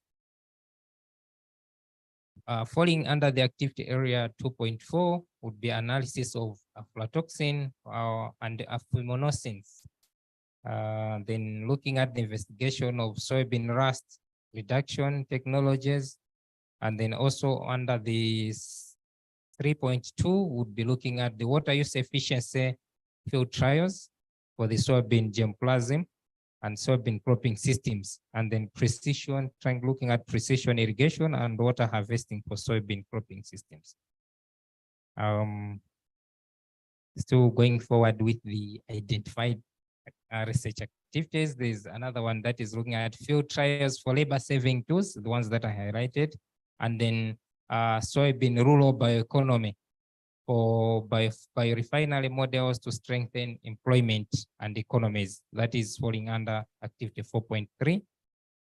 And other cross-cutting research areas includes peer-to-peer, looking at peer-to-peer video and radio for scaling soybean innovation, and also looking at the establishment and sustainability of long-term field trials.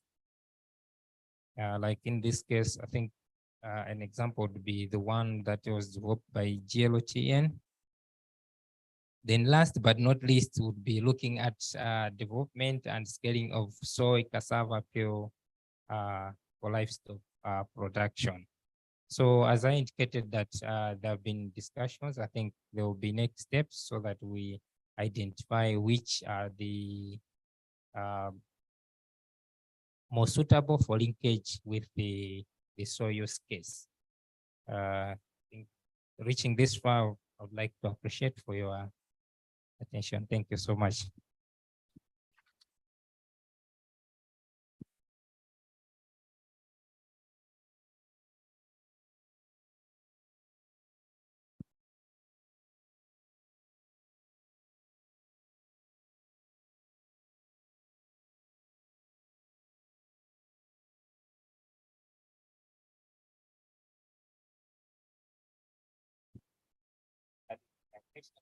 I can take note of them, and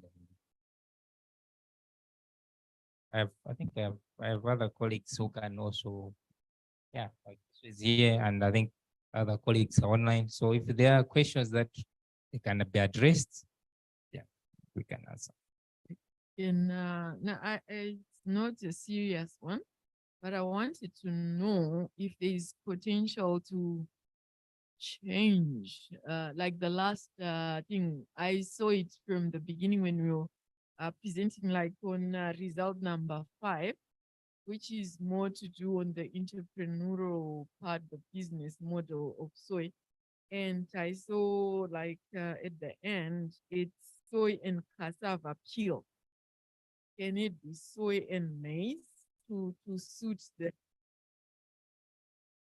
systems that we're working in here in Eastern, for example?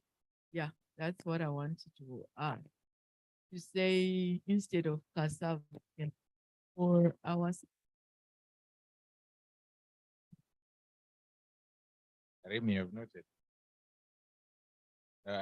And then Patricia, I think we will be having another meeting with Charlie. Yeah, so we can bring this up with him.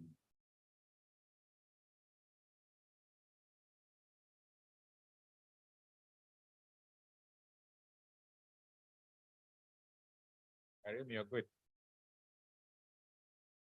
A clap for Karim.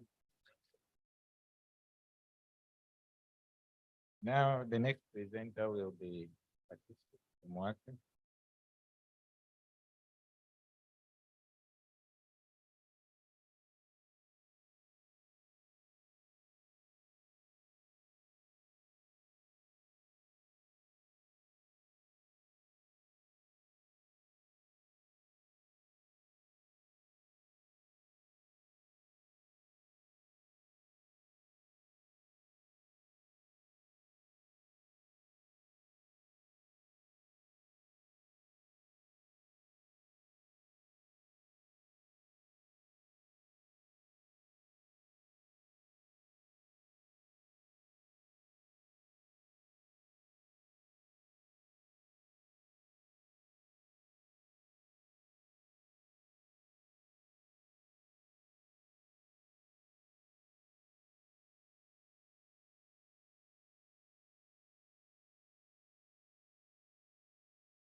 Good afternoon, everyone. My name is Patrice Mwaka.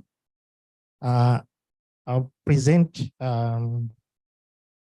it's actually not a presentation as such, it's an introductory presentation to the group, since I've just registered with the SRU. So we haven't done much. We are still on discussing the research questions with my supervisors, but we have done some few deliberations. So I'll go through the objectives and the research questions. So generally, my work, my thesis will work on combination of soybean and maize to increase the productivity and equivalent ratio and the nutrient efficiency in Southern Africa cropping systems. I'm being supervised by Marcos Lana and co-supervised by Crow McLaren, John Okoth, and Dr. Isaiah, who are also here. Yeah, the study sites, mainly my work will be in EIA sites, both in Malawi, Zambia, and Mozambique. But since Legumes for Development, who are my sponsors, are not in Mozambique, it will be agreed by the team. But partially, they said I'll go in all the 3 countries, since we are not introducing new trials. So they said I'll have to work in all the 3 countries so that we see the comparisons within the region. So the trials are at Chiteze and Kasungu in Malawi, and the Sekera and Katete in Zambia, and the Angonia in Mozambique. My program is for 4 years. So during my thesis, I have 4 objectives, which will read into 4 publications. The first one is to look at the soil response to agronomic management in diversified cropping systems. Many will look at the effects of cultivar inoculation and the nutrient supply. This is mainly related to the NOT trial we have been discussing. Then the second one is soil establishment and productivity using different spatial temporal arrangements and the management systems. This one correlates with the crop mixes trial. Then we have the diversifying with soybeans offsets the effect of poor production practices, like in terms of intensive tillage, no residues, no fertilizer, and on maize use. This corresponds to the crop establishment trial. Then the 4th paper is cross-cutting. It's the pedoclimatic stability and productivity of a maize soybean cropping in Malawi under different. But this one should change to southern region, not only in Malawi. Yeah, but initially it was in Malawi, but after some discussions with the supervisors last week, we said to be in Southern Africa or Chinyanja Triangle, because EIA is in Chinyanja Triangle. So this one relates to modeling. I will be using APSIM model. However, I need to get in touch with the modeling team under EIA. We haven't been in touch, so that I see where they are now and where they can direct to help in to build on their work, which is already ongoing. So we have hypotheses responding to the papers that I've highlighted above. The first one for my narrow hypothesis for the first paper is irrespective of improved agronomic management practices, soybean productivity won't improve in Southern Africa. And the alternative hypothesis for that is that if we improve agronomic practices, such as improved cultivars, inoculation, and nutrient supply, we have increased productivity for soybean production. The second one, the null hypothesis is that for optimal productivity, soybean and maize should be planted as stock crops, and the soybean should be planted during the midst of this cropping season. So some of the farmers, they will say, we can't plant soybean together during the time we are planting maize. We have to wait. So my alternative hypothesis under that one is that soybean would thrive if maize, in maize-based diversified cropping systems, and if planted with the first effective planting soil moisture. So we have to plant soil moisture during the first phase. So this one responds to the crop mixes because we have the planting cycles in the crop mixes prior. The third hypothesis, the narrow one, is the diversifying with soybean will not offset the effect of poor production practices like intensive tillage, no residues, no fertilizer, and maize fuels. And the alternative one is that diversifying with soybeans, it will offset the negative effects of poor production practices such as intensive tillage, no residues, no fertilizer on maize use. And the final one, the null hypothesis is simulating climatic dynamics of soybean maize cropping systems will not improve understanding of the system's productivity and resilience among smallholder farmers. And the alternative one is that if we simulate pedoclimate dynamics of soybean and maize cropping systems, it will improve the understanding of the system's productivity and the resilience of the systems among smallholder farmers. So we have research questions. This is where we are with my supervisors. We have been throwing emails since last week, but so far, what I have that I can present, these ones which are highlighted here, responding to each of the papers.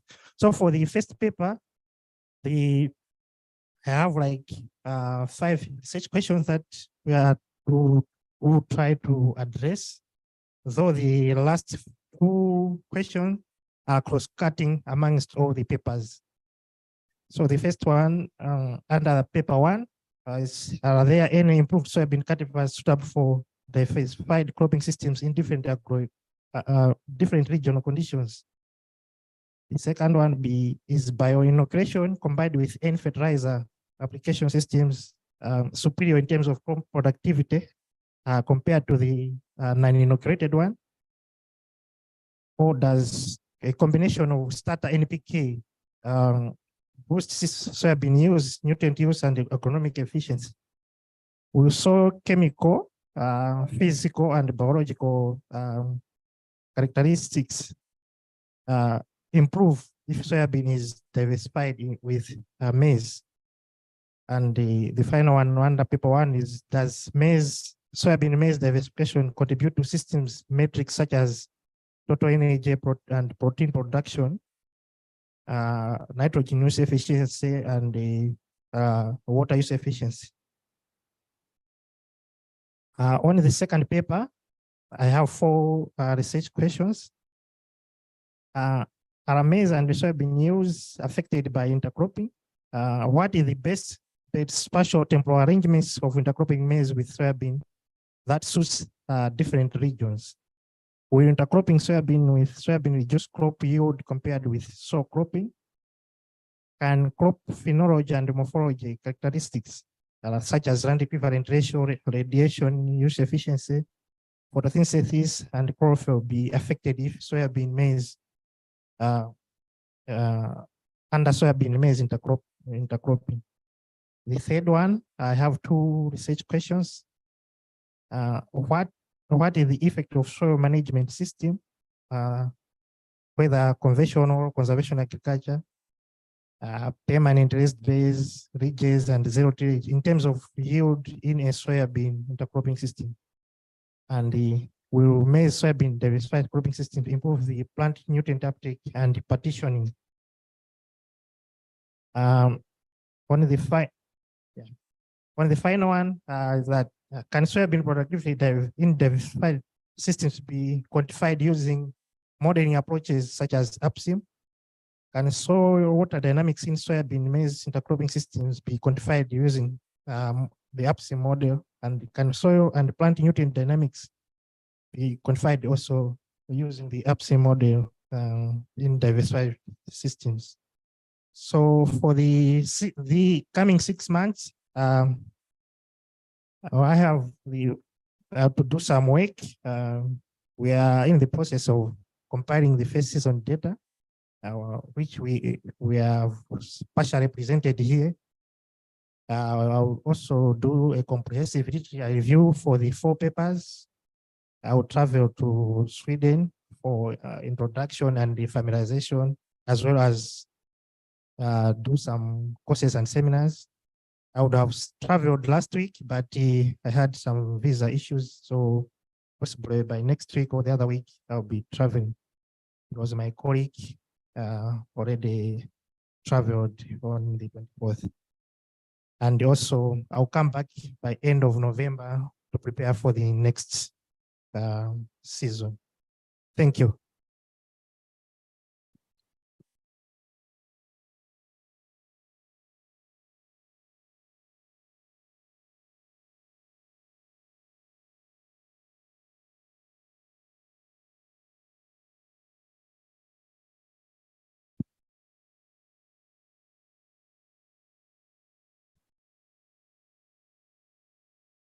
Before she gives a question, I should emphasize that last week the supervisors mentioned like this session will be helpful for me, especially on the research questions that you have to hit me with several questions so that I panel beat my research questions. So yeah, I feel like this research questions time don't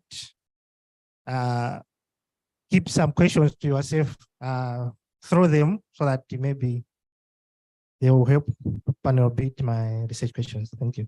Yes, I think Patsu has a good point, but there are some presenters waiting online and we had promised them some time. So since Patsu has introduced himself, and if you find that you have more questions and the panel beat whatever he has presented, then you can talk to him.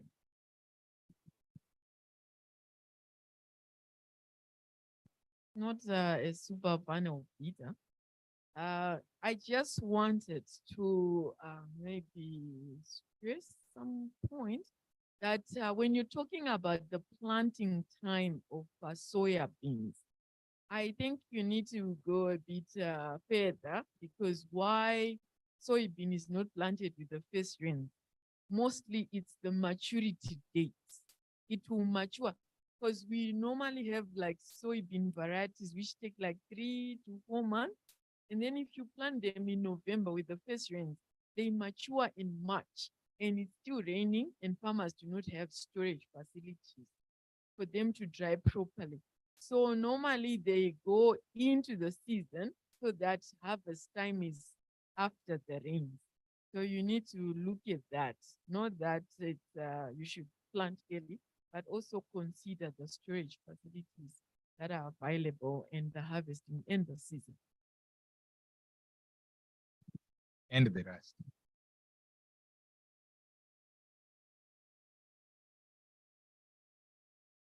So I only took one question. Any other questions, you can direct them to Patsu. Yeah, thank you, Patsu.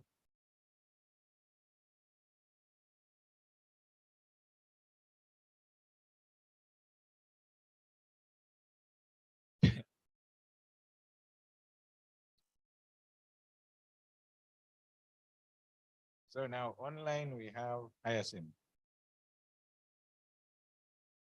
Hyacinth, are you ready? Yes, I am ready. I'm going to share now. All right. You have approximately 10 minutes.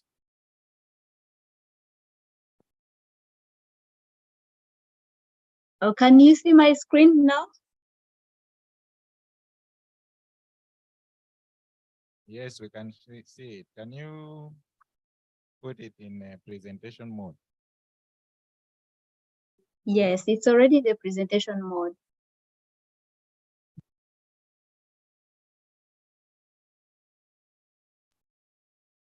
Is it clear on your side? Can I start? Well, once been advised to. It's very clear online. Thank you. Thank you. Can you duplicate your page? You duplicate it instead of extending it. Duplicating my page? Duplicating your desktop so that it shows whatever, because what's showing there, it's your full page, and you are showing us what you are supposed to see. So a preview.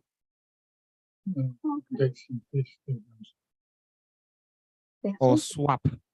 At the right corner, at the left corner, on top, there's somewhere where it says swap.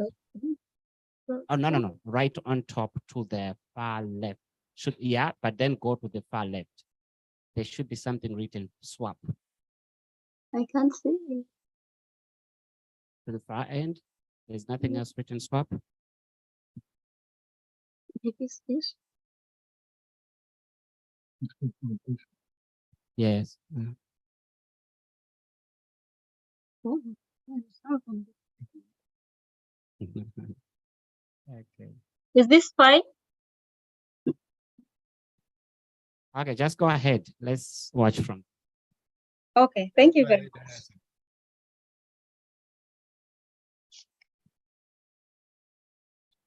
Yes, I will start now. My name is Yasente Nyirahabimana, and I would like to mention that I'm directly funded by Excellence in Agronomy through SIP in partnership with Bohemian University, where I am enrolled now, and not part of Regiums for Development project. Yeah, I'm happy to present to you on this occasion my research proposal on farming systems and labor issues analysis to inform advisory systems towards sustainable self-intensification in smallholder farms in Malawi.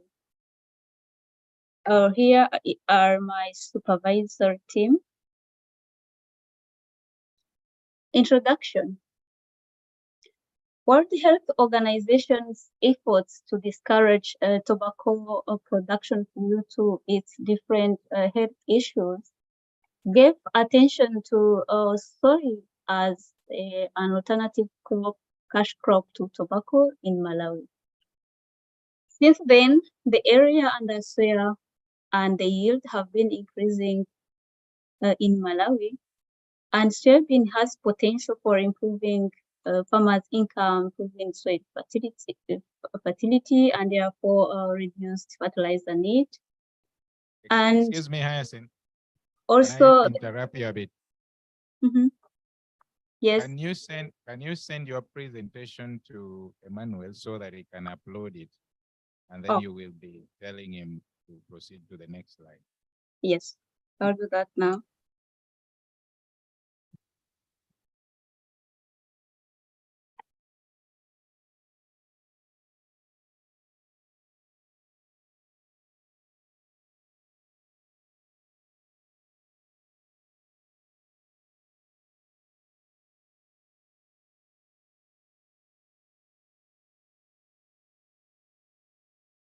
Could have stopped sharing your screen because we are seeing your screen.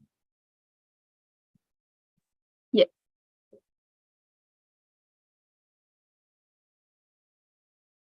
I can't find Emmanuel's email. Can I share to Florence? Or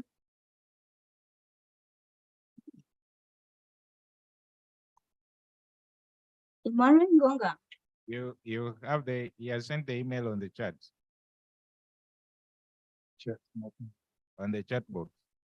Okay, okay.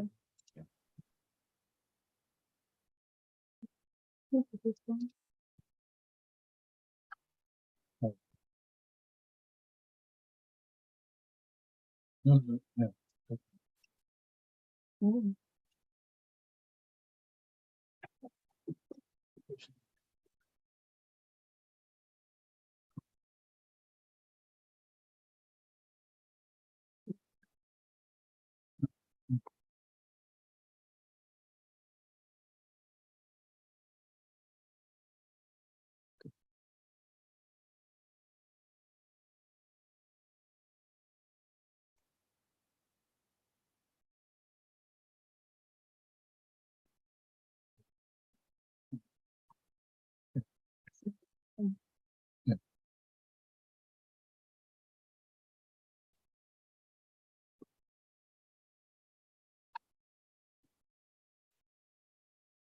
Yes, I have sent it now.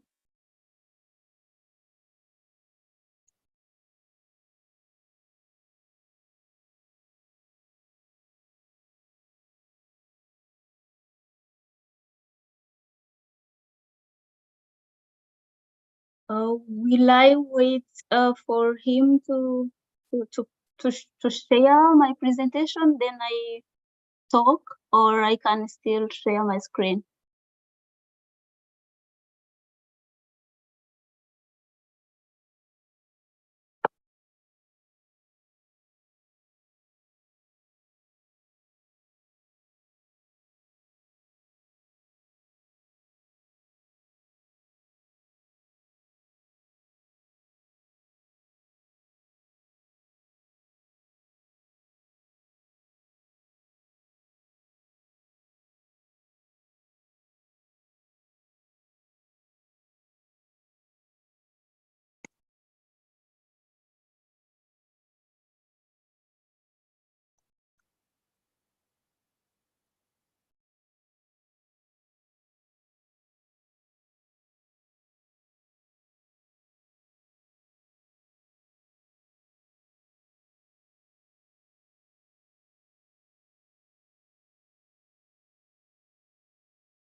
Hello there, how do we proceed?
Online team, do you still hear me as we wait for the host to join again? Yes, I can hear you. Thank you.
Emmanuel, can you hear me? I can see now you are the host. How do we proceed?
Hey, Emmanuel, can you hear me?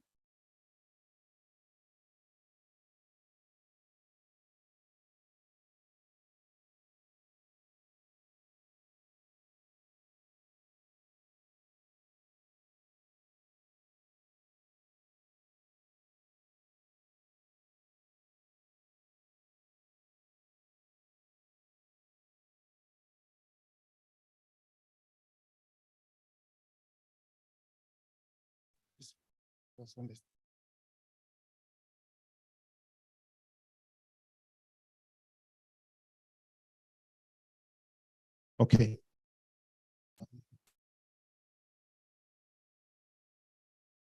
Spoken here. Ladies and gentlemen, I think we just sorry for the poor communications that are going on right now, but we're just trying to share with you some of the efforts that we are trying to put across. Following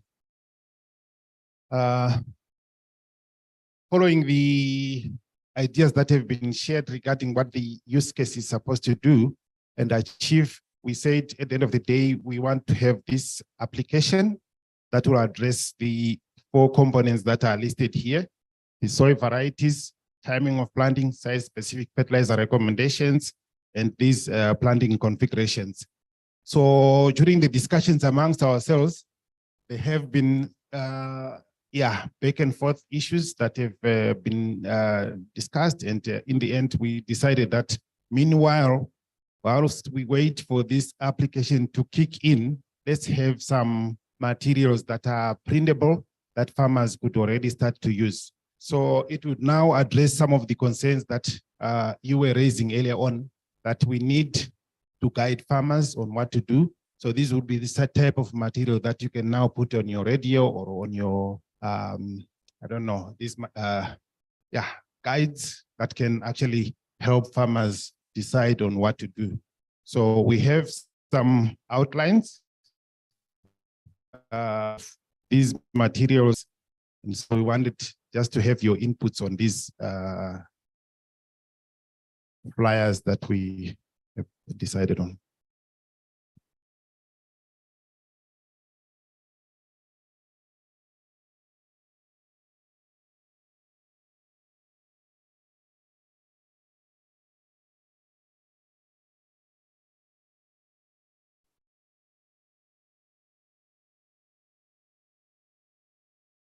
Yeah, that's what I'm trying to do.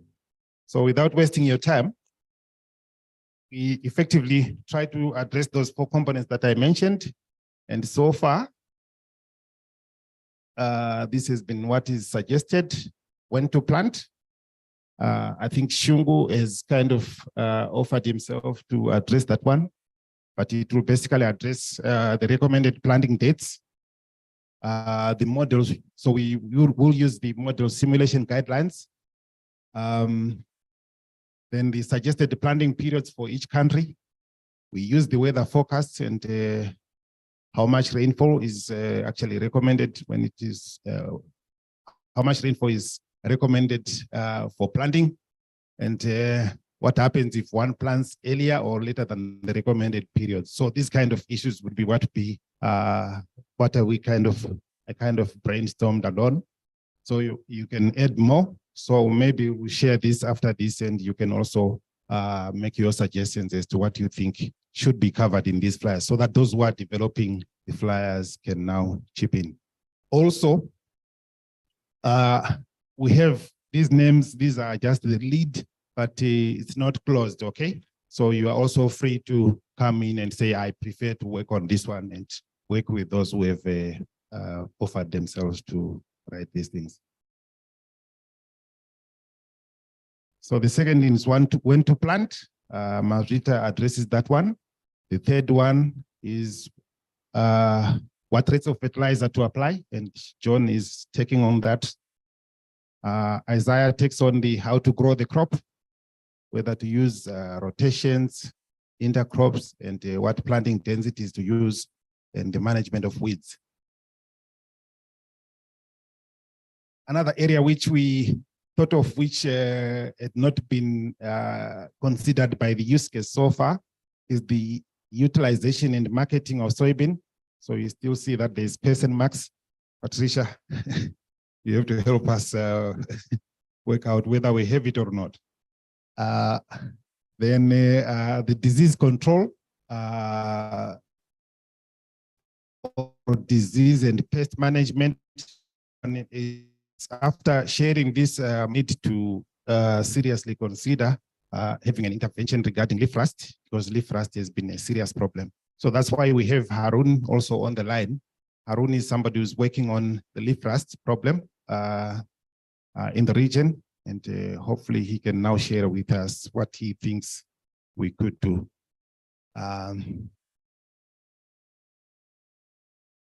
Maybe I could stop there. Yes. Arun, please, can you come online? Hi, sir. Yes, I can hear you. I can. Yes, I can. Can you hear me? Yes, we can. And can you see my screen? Yes, you have about 5 minutes. Oh, God, 5 minutes is too little. Anyway, I'll try my best. So my name is Harun Rithi. I'm a plant pathologist by profession. I've worked on soybean diseases for the last 10 years, since 2011 when I joined IITA. And I'm currently a postdoc with the USDA and the Soybean Innovation Lab, Disease and Pest Management Lead.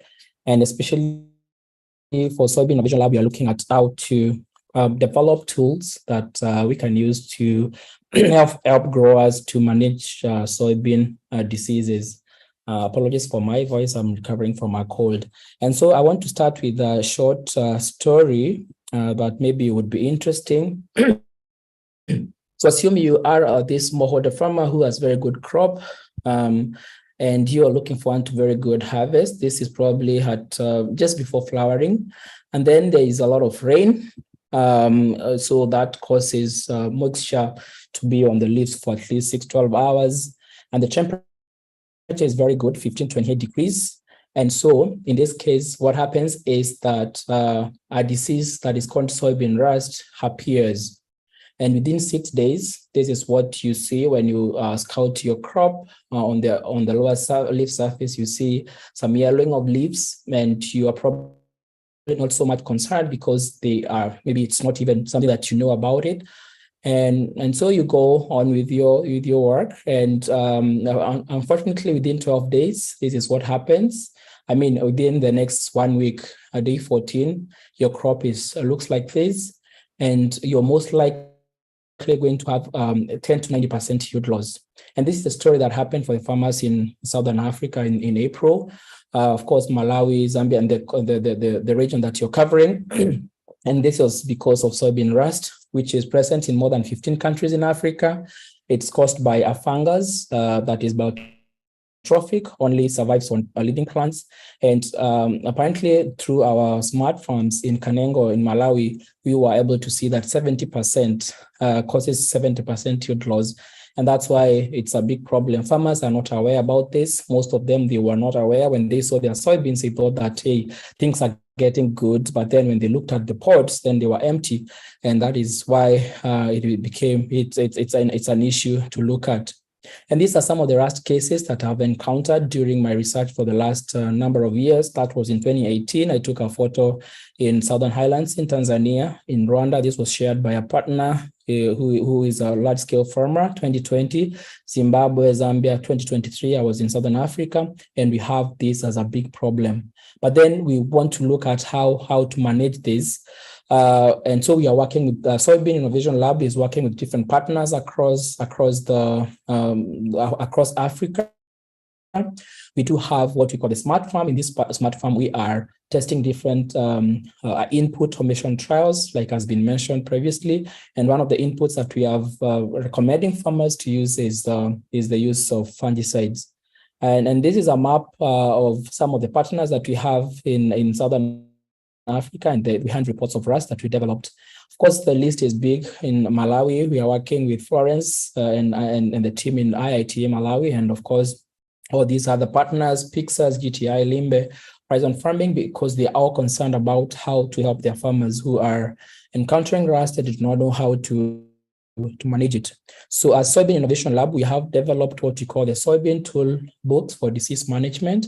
And essentially, these are just some of the basic tools that we can be able to use to help in managing soybean rust and other diseases. The first one is scouting. It's important to scout, but of course, you do have also you can be able to use varieties, resistant varieties or tolerant varieties if they are available. We do have fungicides. We have a calculator to help you to determine whether you need to spray or not. And also we have some online course to help you to understand what is rust and the like. And then we also recently have the Rust Alliance.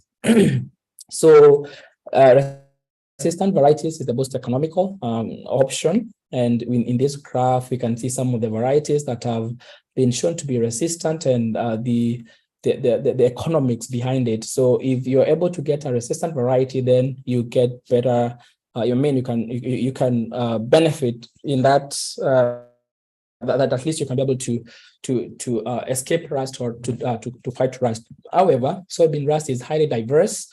That means maybe I can give you a case, an example of COVID. You remember COVID, there was a strain and then there was mutation, came another strain. That's the same case that we experienced with soybean rust. And that's why we don't have any commercial resistant varieties. We do have some tolerant lines, and tolerance here means that once, well, you can plant them, and if rust is not too much, you can escape. But if rust is still too much, then you're not going to have any good yields. We do have some lines that probably can be considered in the projects that can be planted. Fungicide is the main thing that has been used in the Americas, Brazil, and even in the US. We have 3 classes of fungicides, and of course, application of that fungicide is very important. And this is an example of a photo that I took at Chiteze. And this is Tricolore. It was planted at the same time, and actually, this is not a trial site.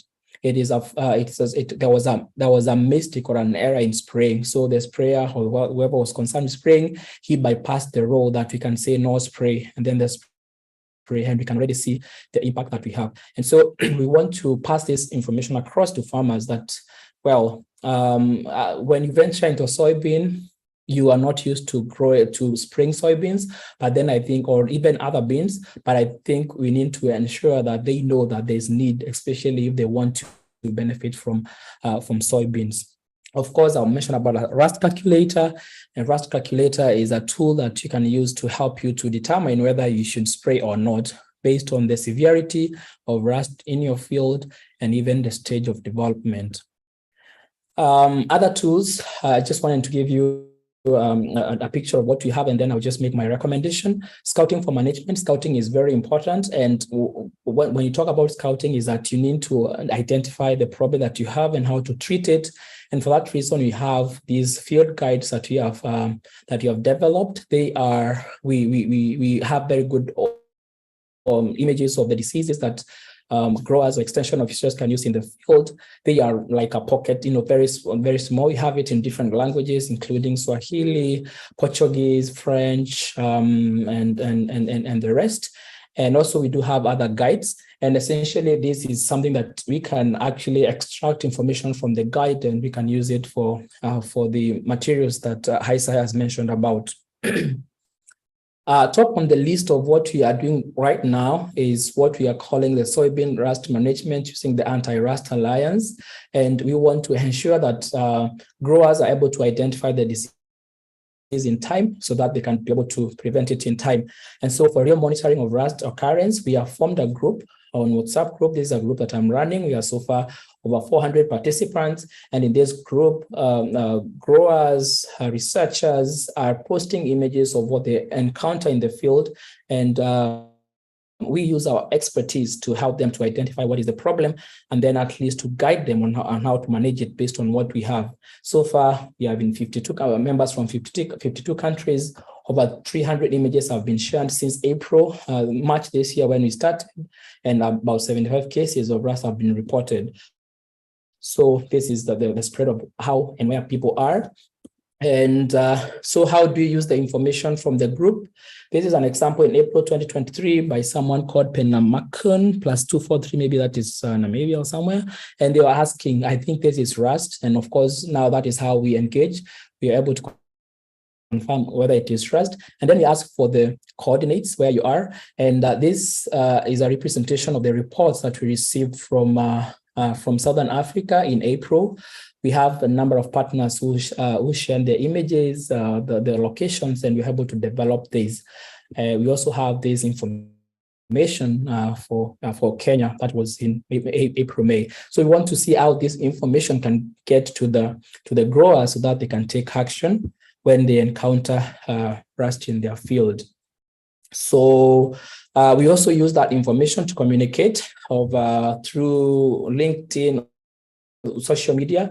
Once we develop them up, that's one way of informing people. But of course, we want to get to the next level where the growers who are for example, if you have an extension and then you have a network of growers, they can be able to spread this information to the farmers. So to help us to get data in time and to inform growers, we have what you're calling the sentinel plots. And so using a sentinel plots, these are called they are used for tracking or plant pests and diseases. You can call them monitoring plot. It's a plot that you plant it earlier than the main crop. And what it means is that if there's a disease in the field, say rust, it is going to appear on this small plot before it goes to the main plot. And that gives you time to be able to prepare or probably to buy a fungicide to spray against it. So it can help to monitor distribution. And another thing, it can reduce the fungicide use. You know, sometimes the land-scale growers, they just do a spray that is a blanket spray without even, of course, minding whether it is present or not. So by using the sentinel plot, it can give you information of whether rust is in there or not. It's a small size, 1 meter square, can be 2 meters square, of the soybean variety that is early maturing, and you need to plant it earlier. And then there's need for consistent scouting so that you can identify what is in there. So what is my suggestion for EAI use kits for soybean? Like Florence mentioned, you need to create awareness. What is soybean rust? Someone has to understand what it is. What is the problem? What problem? Why is it a problem? Why should we be concerned? Talk about the yield losses that we encounter, how to identify it. So we should be able to create capacity for growers to identify that, and then how to manage it. And some of the ways that we can manage it is planting early. It has been shown that some of the soybeans can escape the rust. We have also the use of tolerant or resistant varieties when they are available. And of course, top among these is the fungicide. So how do we want to communicate this? I think in form of bulletins or short videos. It should be more pictorial and also in local languages. Like I mentioned, we have the disease guide in 4 languages. And actually, we tried that last year and we shared in some platforms. And I'm pleased to play this. That was done by Florence. I hope you can hear me.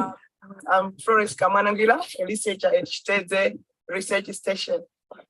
This is a soybean field at Chiteze Research.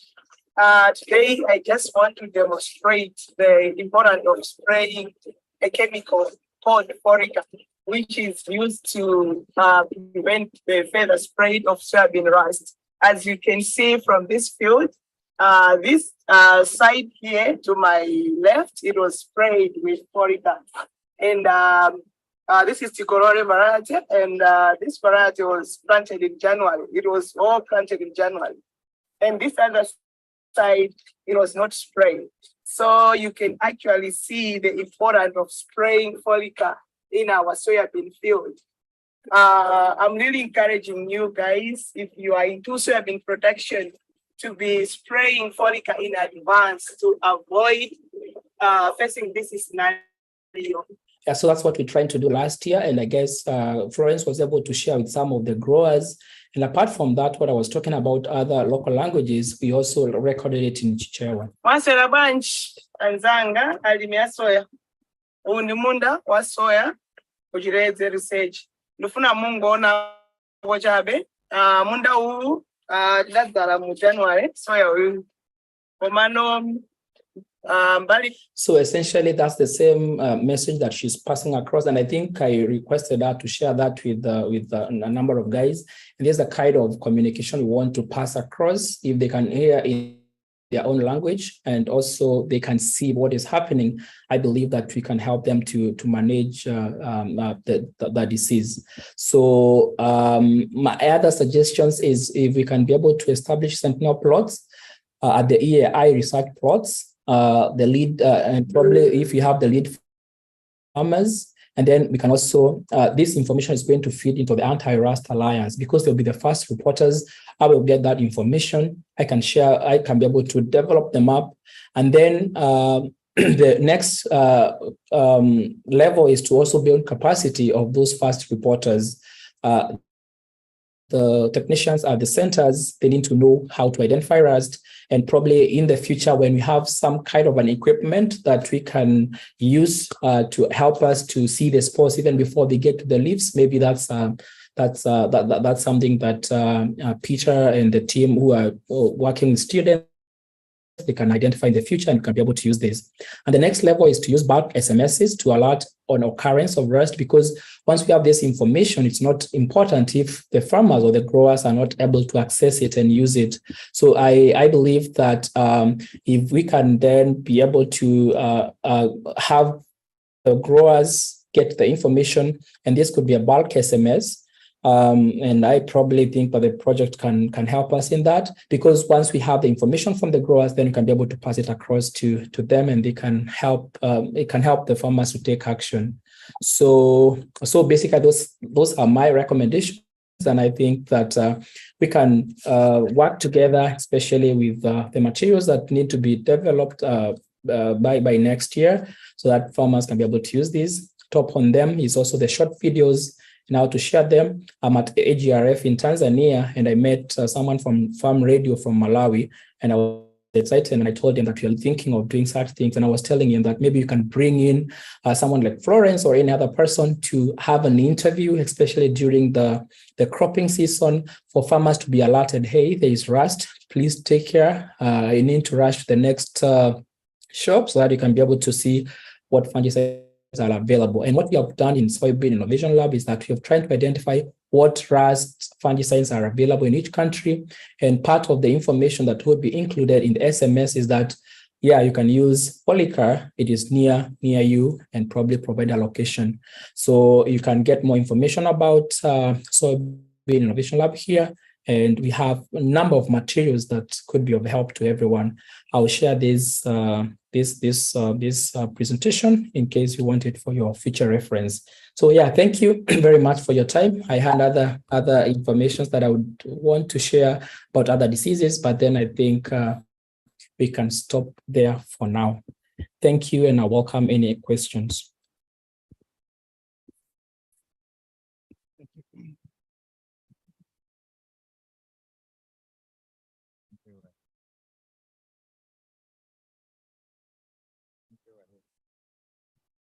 Can you hear? Sorry, unfortunately, I can't hear.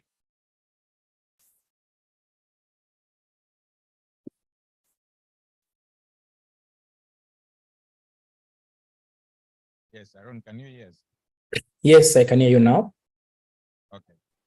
Thank you very much. I'll allow 5 minutes of questions or any discussions because we are out of time, and then we go to ISM. Any burning issues? Either you had stated you wanted to say something.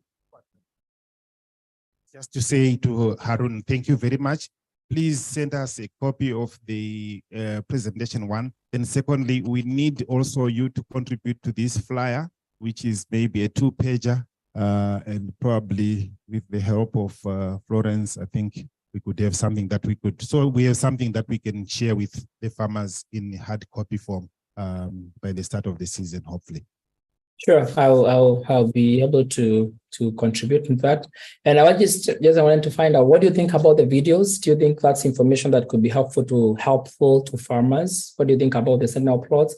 Maybe you can discuss that during your breakouts if you're going to brainstorm on some of the suggestions that you have made.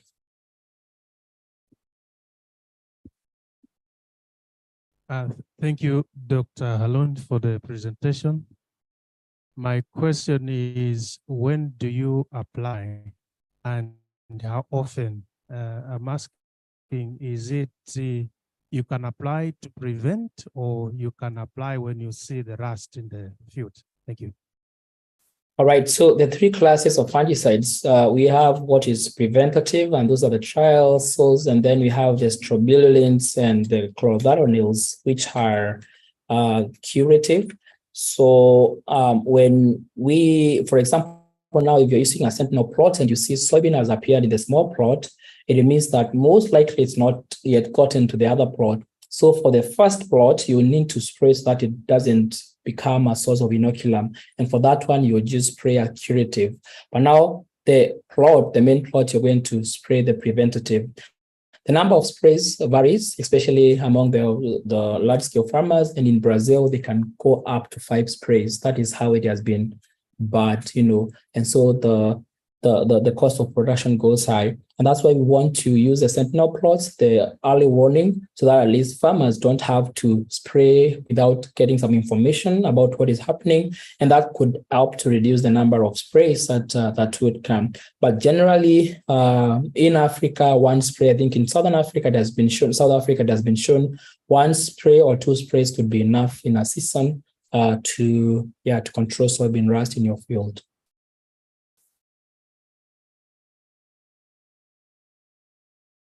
Thank you very much, Harun. I was wondering if Malawi is one of the countries you are working on, because this leaf rust is already prevalent in Malawi. Thank you. Yeah. Okay, like I mentioned, we have partners across the divide. Maybe I can just take you back there, and I meant to show this. So we are working with the Department of Agriculture and Research in Malawi services, and the key person here is Florence, who has been hosting trials in the past, and has also been talking to partners like Pixar's GTI. So, for example, Pixar's GTI Limbe Leaf, it was mentioned that they are encouraging their farmers to diversify to soybean. So soybean is a new crop to them, and so they need some help. And so we are helping them, especially they are hosting the Smart Farm, and the Smart Farm is able to give them some information on what inputs they need for soybean. So yes, we are present in the whole of the Chinyanga Triangle, like I just wanted to show here. We also, I am part of IITA, and Soybean Innovation Lab is IITA and USAID and Soybean Innovation Lab. So IITA is across everywhere: Malawi, Zambia, Mozambique. Last season, when I went to Mozambique, I was hosted by Irodino, who took me to your plot place, where you're hosting the EAI plots, and also in Malawi. So I visited, and I was actually interested in what was happening there, and I picked samples for analysis. So yes, we are present in the whole of Southern Africa. We have partners, and we are happy to contribute in this project. Thank you. That's great. Welcome. The first question from. Thank you for that. Thank you for the presentation, Harun. I think can you hear me? Yes, breaking. So, okay, the RAS calculator looks very interesting and very practical for the farmer to use. I'm just wondering, is there a way to also simplify that and give a farmer a guide that maybe they can use, like even like a simple guide for a farmer? How can they calculate if they don't have? I'm imagining the RAS calculator is also on the digital, like on a digital platform, like on a website. Yeah, sorry, I lost you. I hope you can hear me. Yeah, so the spray calculator, I guess I heard you. So yeah, the spray calculator is a web-based app. So you need to log in there. And I think probably this could be very beneficial for, especially if you have the research technicians or the extension officers who are working with farmers. But in the future, most likely we can be able to probably have it in an easier way. But for now, it is just that online, and that could be good for practitioners, the extension staff, may it be government or private. And since they are working with a network of farmers, then they can be able to use it. And another level is if you're using a lead farmer, I know the lead farmers are mostly, when we select them, they probably have some knowledge, and maybe they might have a smartphone or a way to access the web. Then I think it can help them. They can access that kind of an app or a tool to determine whether they should spray or not.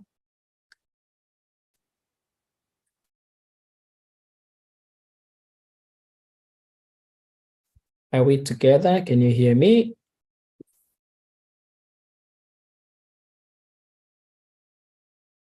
Yes, we hear you here. All right. Okay.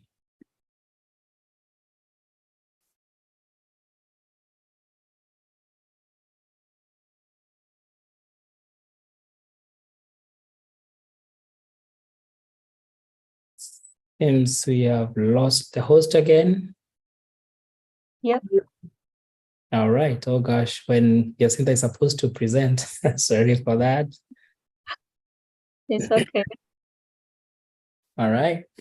I'm wondering if your recommendations to farmers are based on weather information, because I don't know much about this disease, but what I know is that it is very much related to the humidity. So maybe weather forecast could give farmers a good direction to when to spray or when to prepare money to buy the fungicide.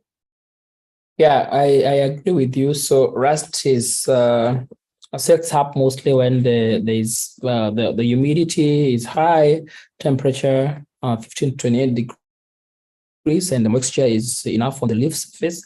And so we are in the process of developing an app, an app for disease identification, and we want to also include weather data in there so that people can be able to access the weather data.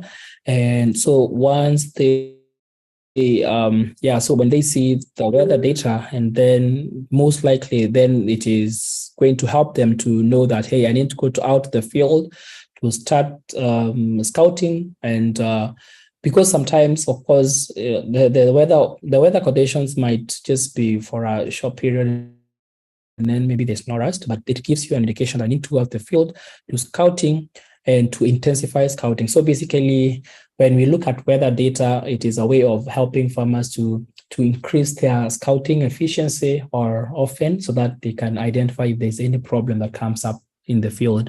And what I was talking about the other way is to have some spore traps for example, in the monitoring plots, and using those spore traps, then the spores will be, because they will appear in the atmosphere or in the air before they land to the leaves and start developing. It is an easy way of getting to know, hey, there's a problem in here, we need to take action. Okay, that's nice. Thank you. You're welcome.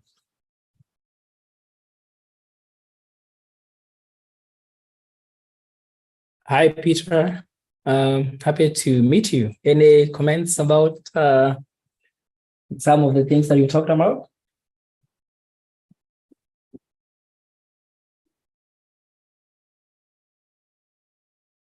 Are you soft?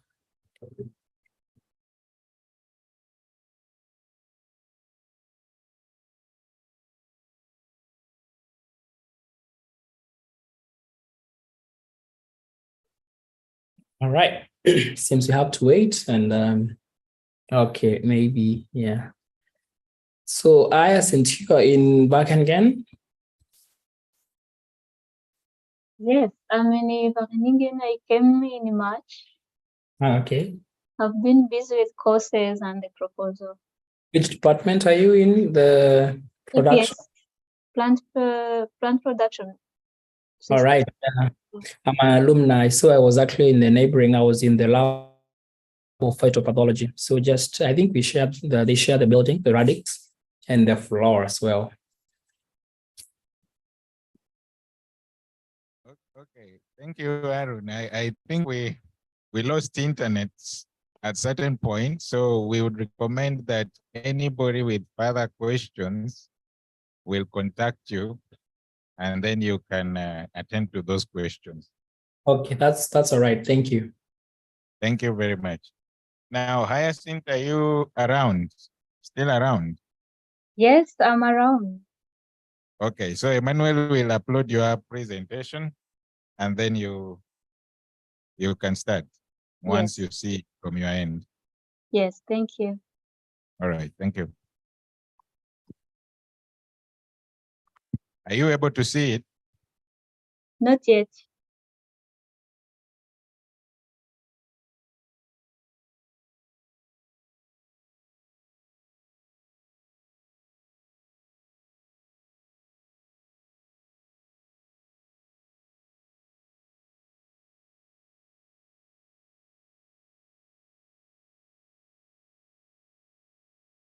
Yes, are you able to see your presentation? Yes, I can see it now. I'm trying to fit it bigger on my screen so that I can start. Yeah, when you're ready, you can proceed. 10 minutes max, and then yeah. That's good. You can proceed. Yes, thank you very much. Yeah, as I had mentioned, my name is Hyacinth Nyirahabimana. I'm working with Wageningen University, and I'm happy today to present to you my proposal entitled Farming Systems and Labor Issues Analysis to Inform Advisory Systems Towards Sustainable Soybean Intensification in Smallholder Farms in Malawi. Next. Introduction. World Health Organization's efforts to discourage tobacco production and consumption due to health issues gave attention to soybean as an alternative cash crop to tobacco in Malawi. And since then, soybean area has been increasing and yield. And currently, soybean has potential for improving income of the farmers, improving soil fertility and diets of farmers. However, the yields of soybean are still low in Malawi, whereby the current actual yield is estimated to 880 kilograms per hectare, compared to the potential yields which can be achieved of 2,000 to 2,500 kilograms per hectare. These yield gaps are caused by different limiting and reducing factors, such as climate events, poor soil fertilities, and also pests and diseases. Yet farmers have less adaptation to these challenges. Next.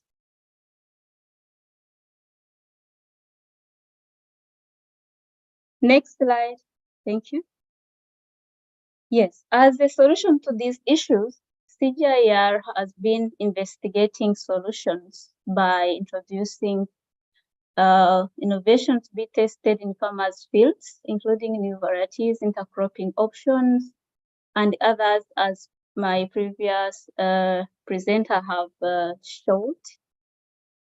And now, with these innovations that are being introduced, the problem is, how do these innovations affect the local labor dynamics?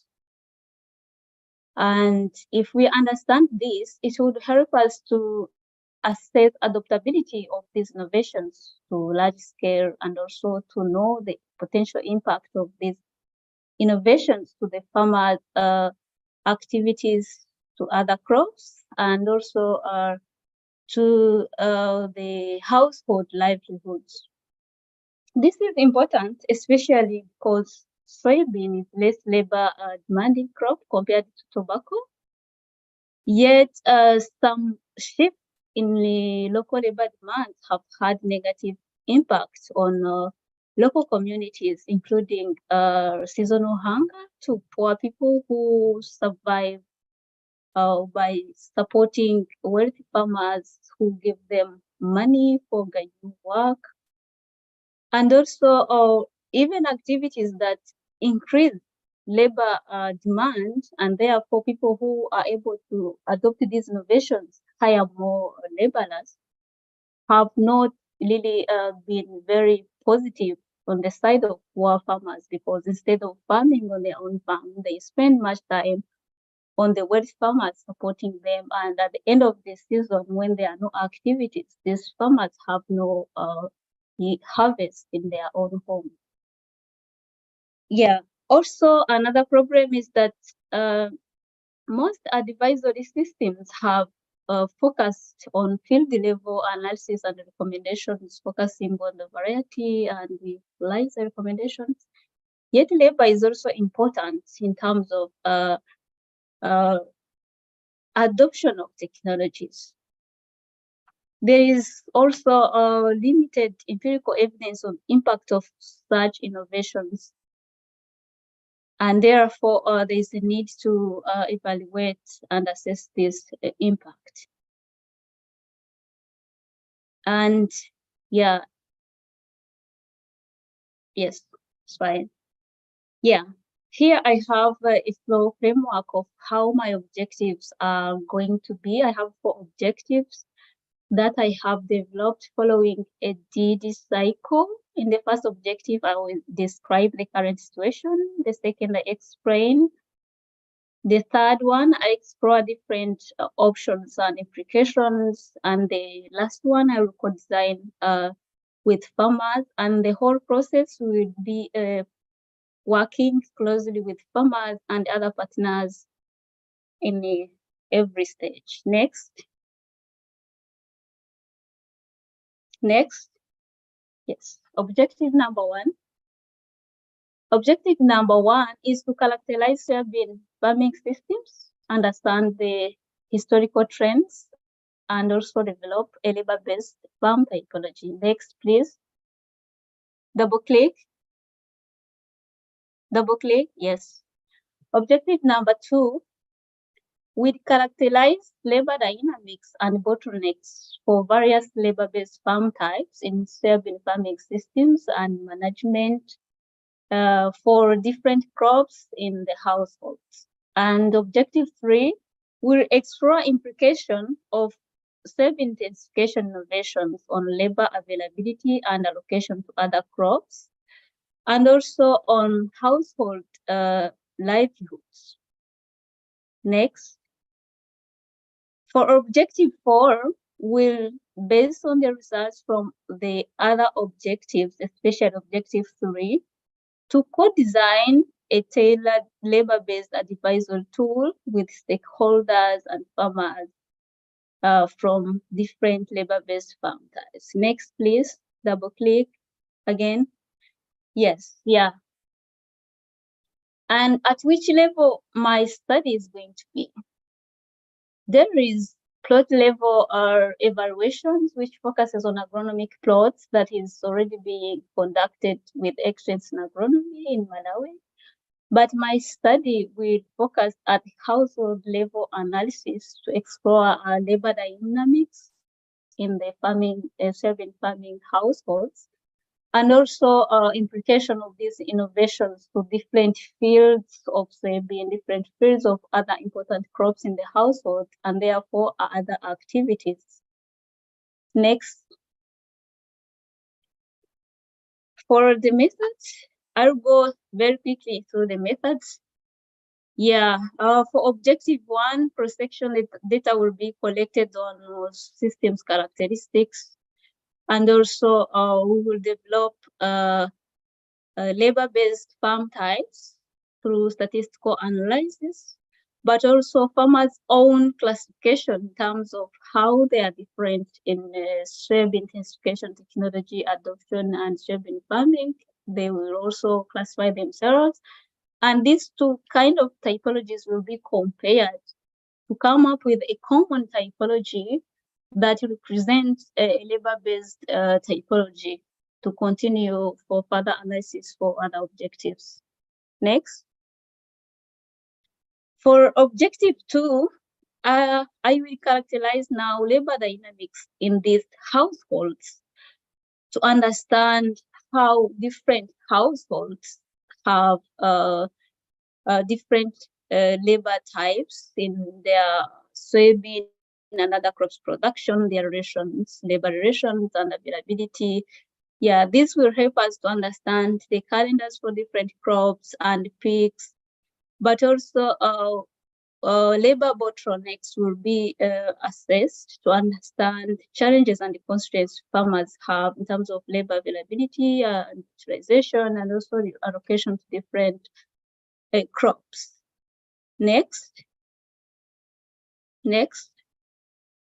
Yes, objective 3 will focus on assessing implication of these innovations to the labor dynamics and also to the household livelihoods. And among the innovations that Excellence in Agronomy is exploring, I will focus on planting windows and fertilizer-led advisory. Also, other existing farmers' strategies to intensify soybean will be assessed to see at which level farmers have been trying to do this, to guide improvements and also to understand their decision level in intensification technology adoption. And yeah, we will assess impact of these innovations to labor dynamics and allocation to other crops, focusing on yields and profitability of soybean, but also on other crops and household food security, nutrition, and income. And I will use crop models also to assess impact of suboptimal management to other crops which are associated with focusing or allocating more labor into soybean. How this will help us to see how it affects other crops that could be delayed to be managed due to soybean activities. Next, please. Then in objective 4, based on the results from study objective 3, I will be able to know that different farm types are better allocating their labor resources into this crop and into these intensification innovations. And therefore, this will help us to develop a conceptual prototype of an advisory tool that will advise farmers based on their labor resource endowment and the other labor dynamics variables on the households on when to plant among the planting windows and also the fertilizer levels to use, but also on how they can allocate their labor, limited labor to other different crops. Maybe the other crops that could be more profitable and more important in terms of food security and so on. Yeah, so this tool will help farmers to make this kind of decisions. And after this conceptual prototype, it will be presented to farmers and stakeholders to understand their perception on the tool and the recommendation that this tool gives based on their labor variables. And also after that, they will also provide their suggestions and recommendations on how this tool can be improved to better fit the local realities of different households from different farm types. Yeah, and the suggestions of farmers will be discussed with agronomists and the tool designers to see the possibility and how this can be included in the project as advisory tool. Next, please. Yes, this is the summary of the journey and the expected results. I will focus on the process between adoption in red and also on the gray basket, and then the results. Yeah, different households have different labor environments and different labor types, different technologies and different activities that are all associated with labor. And therefore, these affect or determine at which level they can adopt intensification innovations. But also adoption of these innovations affect the profit of soybean, of yields of soybean, but also on other crops, because if farmers need to apply fertilizer in all their fields, their soybean fields, and they have to do this in a specific period in time, it will affect activities that would have been done on other crops. So this research will show us that kind of trade-off. And in the end, the advisor tool that is labor-based will be able to show different farmers how they can allocate their limited labor into different innovations, excellence in agronomy innovations, but also in other crops. Next, please. Next. Thank you very much. Thank you. Thank you, Hyacinth. So in the interest of time, I'll take 3 burning questions and then we break. Perfect. Hi, Hyacinth. Hi. Yes, interesting. Thank you for that presentation. But then when I was following, initially my worry was you mentioned that soy is replacing tobacco. And then I was considering, okay, are you also going to do the labor requirements for tobacco, for example? And then as you were progressing, you're going to do daily data collection to assess the labor requirements. But then at the end, I see a very short journey where you are looking to do data collection only in December. And that's for planting. How about other labor requirements when there is the fertilization, the harvesting, and all that? How are you going to account for that in terms of labor requirements for soya? Thanks. Thank you very Hyacinth, much. you can respond to that. You can go ahead. Yes. Yeah. Thank you very much for your question, and it's a very good question. Yeah. So I did not go into so much details about the methodology, but I am not going to collect data only in December. For my objective 1, which is characterization and the farm typology development, I will use more of cross-sectional data. But for my objective 2, which is detailed labor dynamic characterization, I will not only collect labor dynamics for soybean or for a short time, but for the whole growing season, or maybe 2, but for different crops on the household. I hope this answers your question. Thank you, Hyacinth. Any other question? Going one. Going twice, like Patricia said. Going thrice. It's the fall of the hammer. Thank you, Hyacinth. You're welcome. That's all. No more questions? No more questions. For now, they are saying for now. Thank you. I understand. Thank you very much. Thank you. Now I hand over back to. So thank you everyone for a productive and lively morning session that has gone into lunch. Oh, Harun is here. Harun, I didn't get the answer to that last question in your session. I see you are here and I'm happy. I'm wondering if you're able to still answer. Oh, Or sorry. anyway, perhaps I Yeah. will follow up Okay, great. All right. Yeah.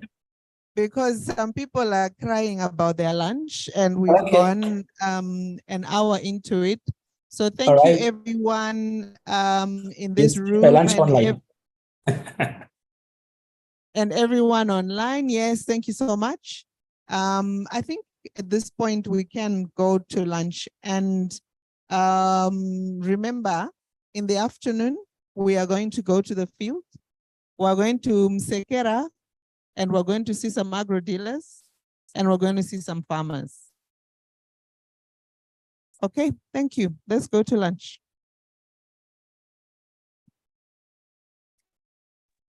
Thank you.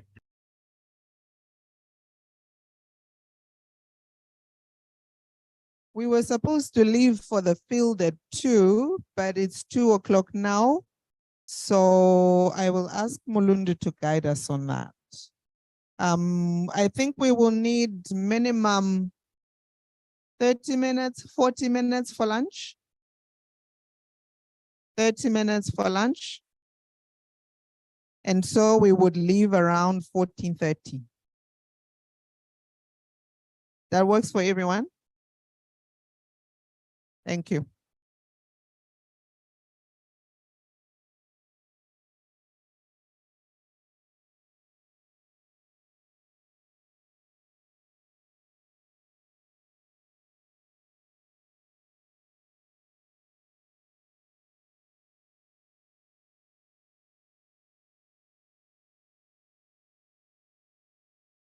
And remember that when we come back from the field, so today we started off with getting to know each other a little better, right? I think we are all able to introduce at least one other person. So at the end of the day today, after we come back from the field, we will kick it up a notch and have